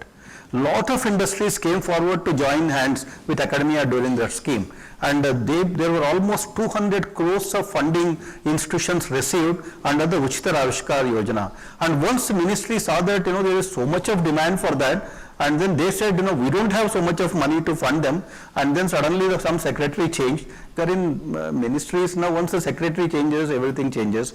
Only DST, I have a lot of respect for DST, because irrespective of who the secretary is, schemes will continue. Because DST has all the ecosystem to fund work with academic institutions. These other ministries, depending on the secretary, they make a lot of noise. Once the secretary goes, all those schemes also go with that secretary. So that's a problem with, when Ministry of Education does something, it is all because of the good secretary who is there at that time. So that scheme they should have continued longer. If industries are coming forward to do that, they should have actually, put in more money into funding those projects, and over a period of time good things would have happened.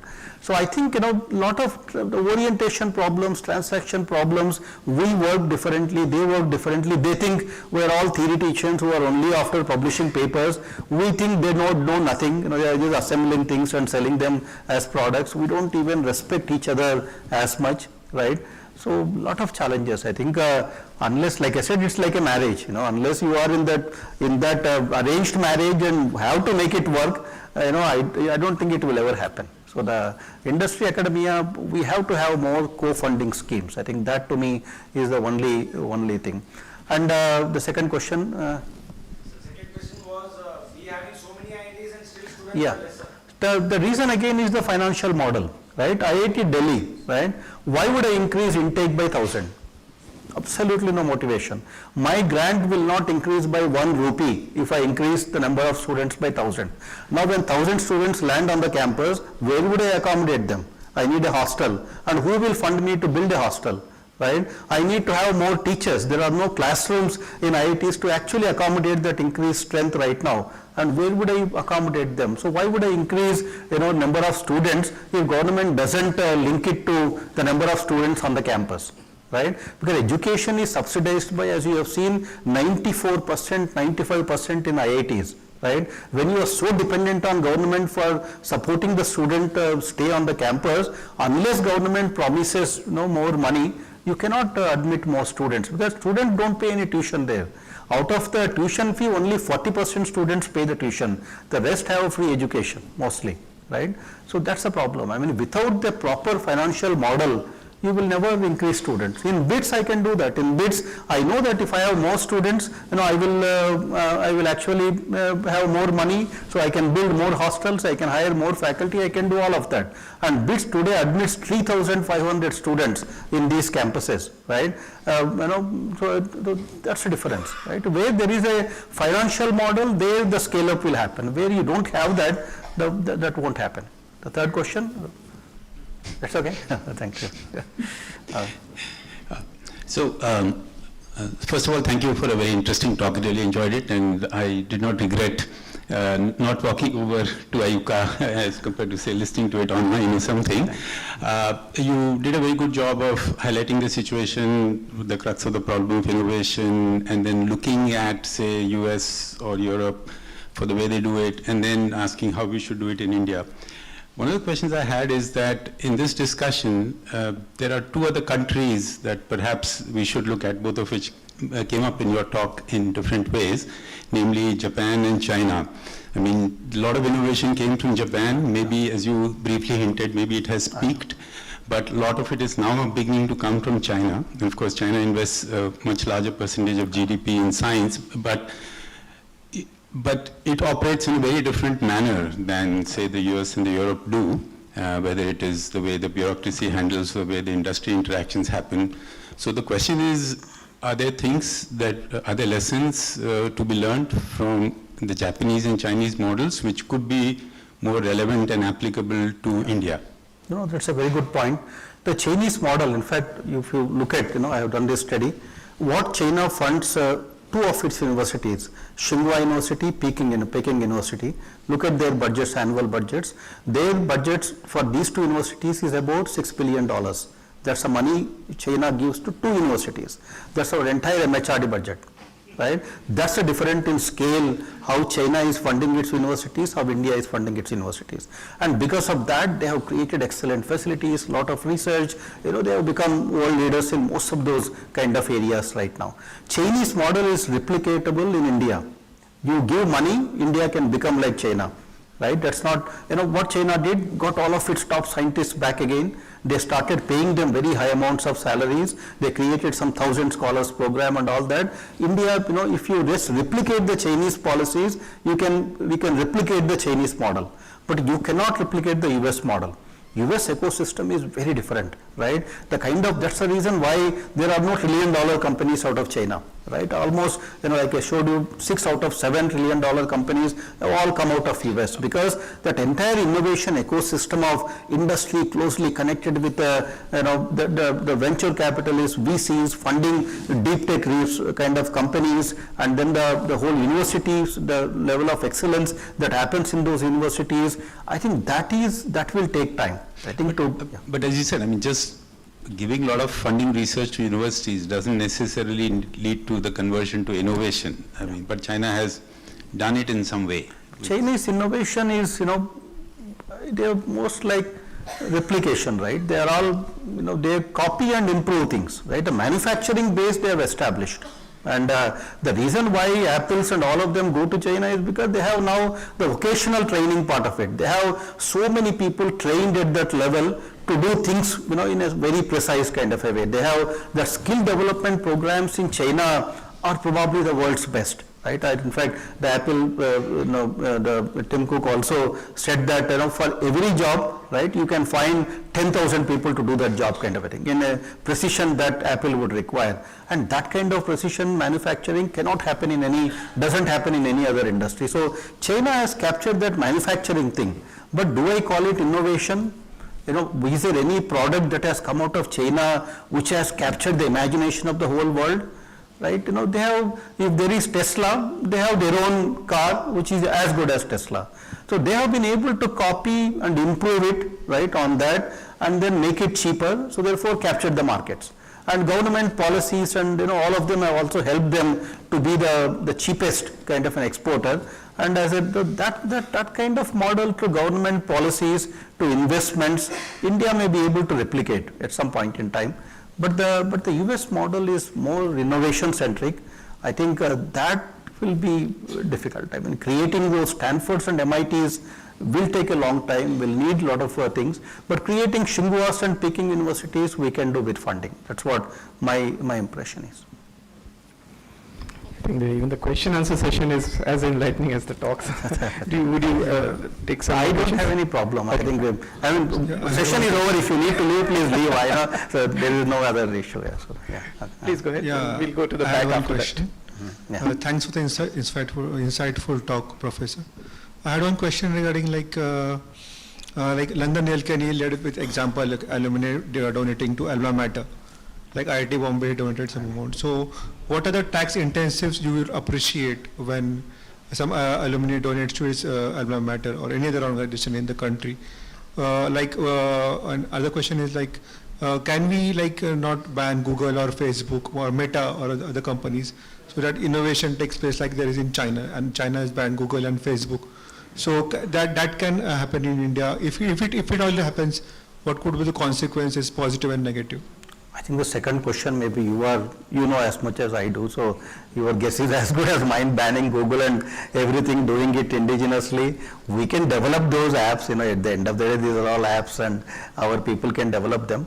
But the first question on, I'm sorry, alumni donating to India, the US, one of the best ways it happens is there is an inheritance tax.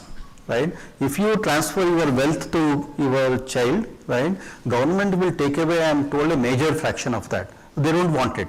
So they create a trust, right, and then they give money to the trust, and the trust gets 100% tax exemptions and all of that. That's the reason many billionaires, actually create trust and start funding on things that they like about. In India, there is no inheritance tax. If Anil Ambani doesn't have much time, but if Mukesh Ambani, transfers all his wealth to children, what would government do? Nobody would do anything. So that inheritance tax and some of these tax structures, the incentives for all of that are very attractive in the US. So either you spend on what you believe in, or you give money to government. Obviously, you will spend money on what you believe in. And the culture, because it has become culture now. Now, in US, for example, when people write a will, as a policy, as a rule, everybody leaves some amount to their alma mater as part of the will. right? So in the IIT Delhi, we started a scheme, right? We actually are, because IIT Delhi faculty are now in their 70s kind of a thing. We told them, when you write a bill, please put IIT Delhi in that kind of a thing. So so even in BITS now we are starting something like that. So IIT Delhi recently got some money out of that. Somebody wrote a will and left a property somewhere. Now that property belongs to IIT Bombay. And so now, sorry, it was IIT Bombay. So now they are figuring out what to do and all of that. So I think these are all cultural things, of course, but government policies have encouraged that philanthropy in the US. So if we ever want that to happen, it has to be that way. So. That was like incentive, incentive in terms of donation to the next generation. But I had a question like alumni donating to alma mater.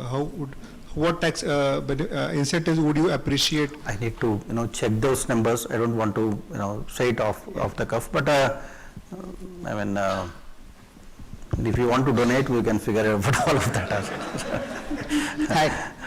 Hi, thanks for a nice talk.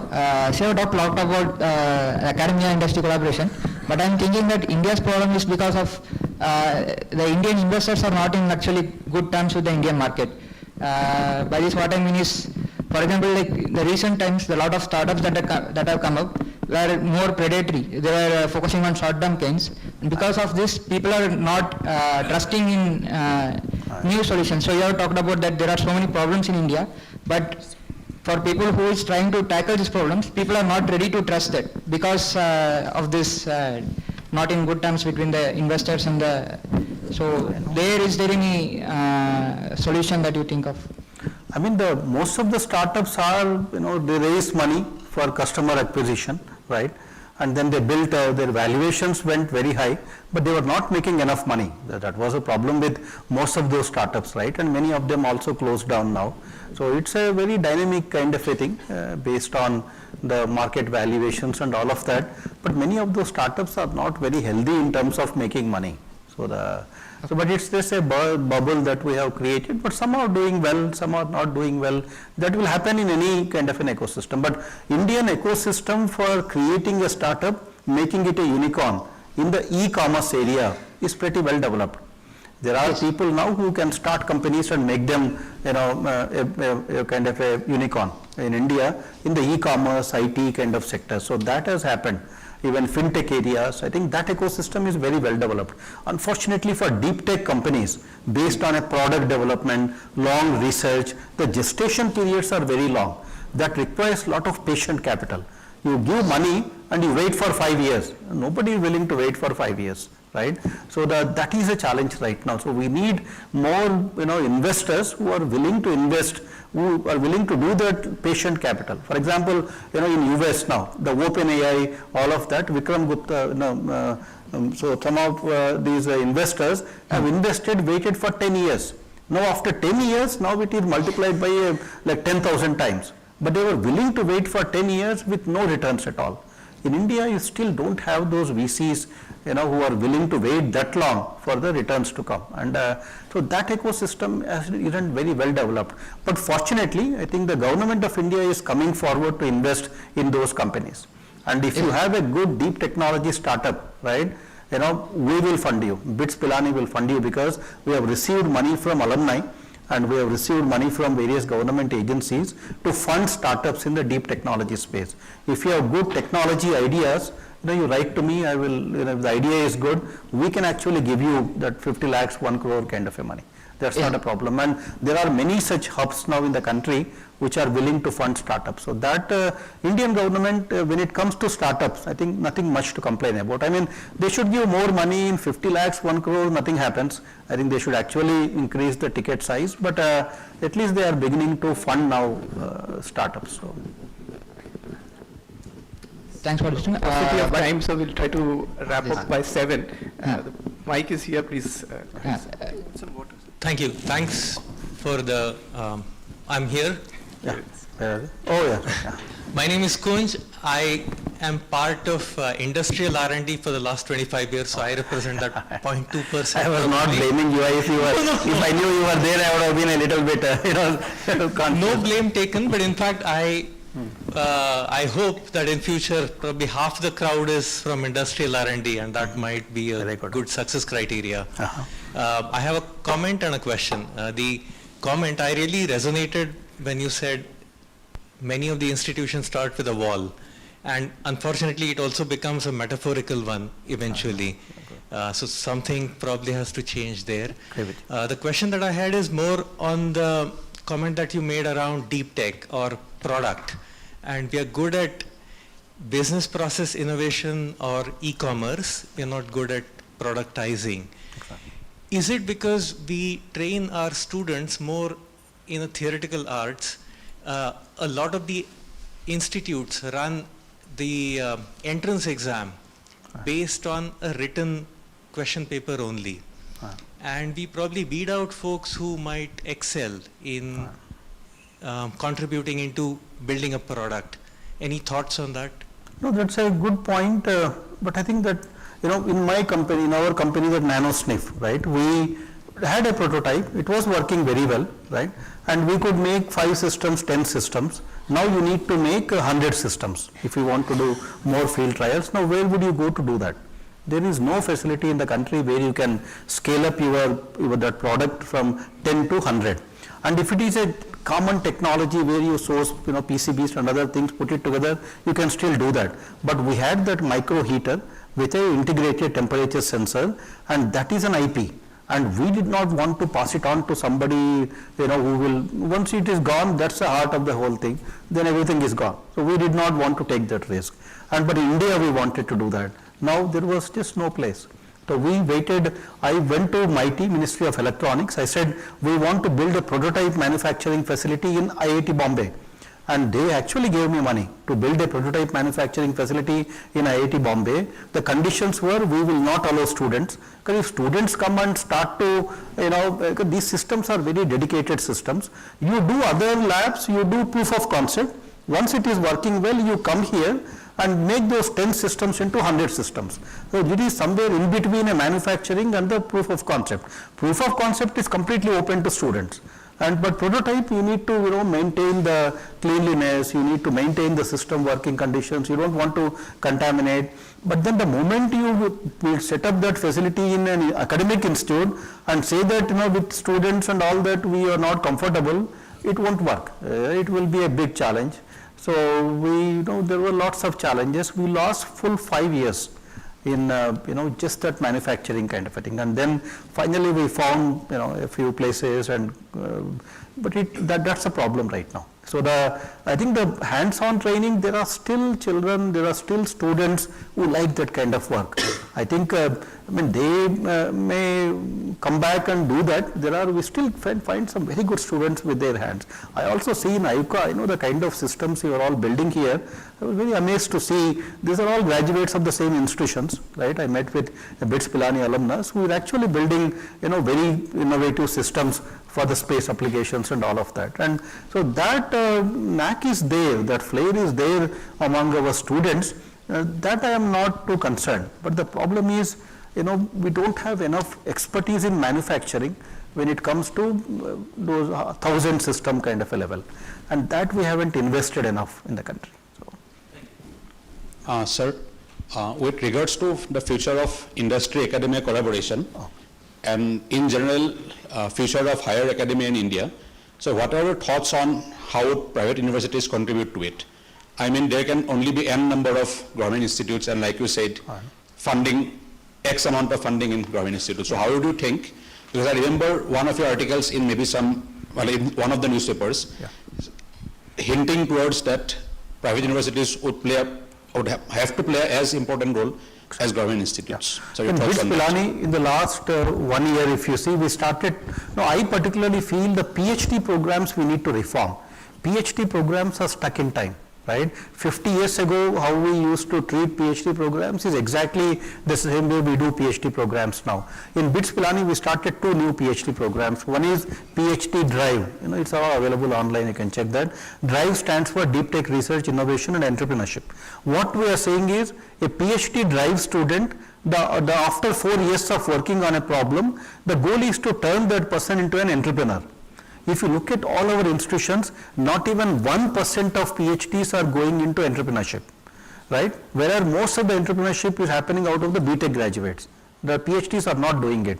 So we asked ourselves the question, why should a PhD program be to produce university professors? That's all what our PhD programs are. So can we take a PhD student who has that, who wants to do that entrepreneurship and startup, right? Attract them to these programs, give them a problem which is at a TRL tree. You don't give them a basic research problem. You give them a problem where a professor has already done the proof of concept, right? And assign that problem to that student, and then put industry mentor, as a co-supervisor, and even involve VCs and angel investors to review the project regularly and provide coursework to the student in terms of, whatever it needs to create a startup and all that. From the beginning, the student is working on a technology problem. But from the beginning, you orient the student not to become a faculty member, but to become an entrepreneurship, to become a founder.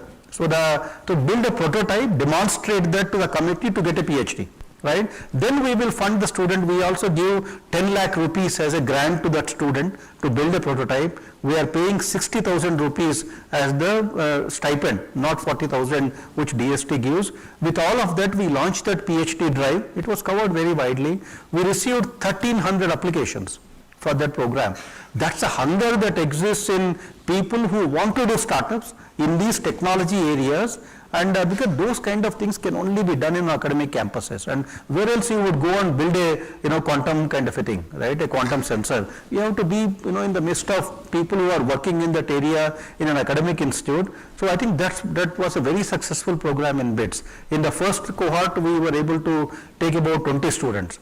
Then we started another PhD program called Impact, industry-mentored PhD program in cutting-edge areas kind of a thing. Again, that PhD program, unless industry gives you the problem, unless industry funds you for that program, student cannot be admitted into that. So that program from the beginning is aligned with industry requirements. There will be an industry co-supervisor. The student can spend a year doing internship in the industry, completely tailored towards industries to fund that program. And again, a lot of industries have come forward. Just last week, I signed an MOU with one of the industries. They said we will fund 20, PhD impact students kind of a thing. So I think some of these are the innovations we need to do. Otherwise, the same vanilla PhD programs, nothing much will change with that. Yes, sir, I agree with you. Sir, I am right now in UPS that are forward so that's my point. Private universities are doing a lot to attract the students. Maybe less so in the central universities and even maybe IITs. But the thing is that even students want to come to university with reputation. That's the hard fact. Exactly. As my own DC would say. Of course. Yeah. So if a student gets, in my opinion, admission to both IIT or a Pilani or for that matter UPS, a student for 99% of the time would come to Exactly. IIT Agree with you. As yeah. compared to maybe BITS or UPS comes much lower. So therein, I think that's where the problem lies. Exactly. Like you say, private universities may be doing a lot, Yeah. but our national institutes, or I should say government institutes, Yeah. are not working the same way for industry. I agree with you. So the one way to attract, in fact, I was talking with some faculty, there are some 3 BITS faculty members as associates of IUCAA here. So there are already a lot of collaborations. So we need to do more. We in private universities, first of all, research is expensive. Each PhD student costs about 25 lakh rupees to the institute, and there is no return, right? I mean, you have to run the university, right? If you keep admitting PhD students and keep increasing the number of students, where will that money come from? It has to come from somewhere, right? And so this PhD impact program is now getting more industries to fund, so we can scale up, right? And that program no IIT is doing. PhD drive program, I told you 1,300 students wanted to come to BITS. And we also started joint PhD programs. BITS Pilani is the only institute where you can get a joint PhD with 3 universities worldwide. Royal Melbourne Institute of Technology in Australia, University of Buffalo at sunny Buffalo in the US, Iowa State University. We are starting one with RPI, Rensselaer Polytechnic Institute. So we are now tying up with these good research universities world over and developing these joint PhD programs with them. So that's also, then if you join BITS, you get a degree from US. That's lot of attraction for many students, from that point of view. We are also aggressively looking for international PhD students. IITs cannot give stipend to a Bangladeshi student, right? But we can give stipend to a Bangladesh student. We don't have any problem, because with public money, you cannot support an international student in IITs. That's the challenge IITs have. But we don't have those limitations. So we need to, use those problems that are in disadvantages of IITs to build these programs. Unless we are innovative, right, we will never be able to grow these PhD programs. So we are innovating in terms of programs. We are innovating in terms of the students that we would like to admit, right? And some of these are the joint degree programs with universities. So I think some of these we are doing, but this is the problem, right? The government problem is execution. Government in India, otherwise money, everything is there, but they fail when it comes to execution. The private sector problem is trust. At the end of the day, people don't trust private as much as government. And then the non-government sectors, the NGO and all of that is scale. They don't have the scale. That is a problem in this country. Government struggles with execution. Private, the trust is a problem. And NGOs, the problem is scale. All these are the challenges right now. But BITS Pilani, fortunately, that the trust is there.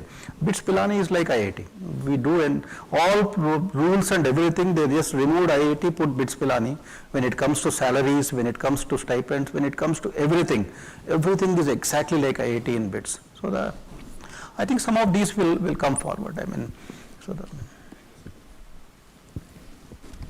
Thank you again, sir. Thank you so much. These foundation talks, foundation day talks have been known to always spur a lot of potent discussions which go on for long. So thank you for being a great audience as well. I'd just like to end the session, with your permission, by announcing that the next year is coming up, and we'll come up with a lot of other public outreach events. So you're all welcome to come by. The next one is already planned on 9th of January. We have a talk about the universe and the cosmos. So please feel welcome to drop by on that. And if you want to connect with our outreach program and various kinds of updates that we give out through our social media channels, you have the scanner code. Maybe I can zoom it out. So I'll leave this on the screen for you to scan. And of course, as a final thing, let's thank Professor Rao again for being such a wonderful speaker here. Thank you so much, sir.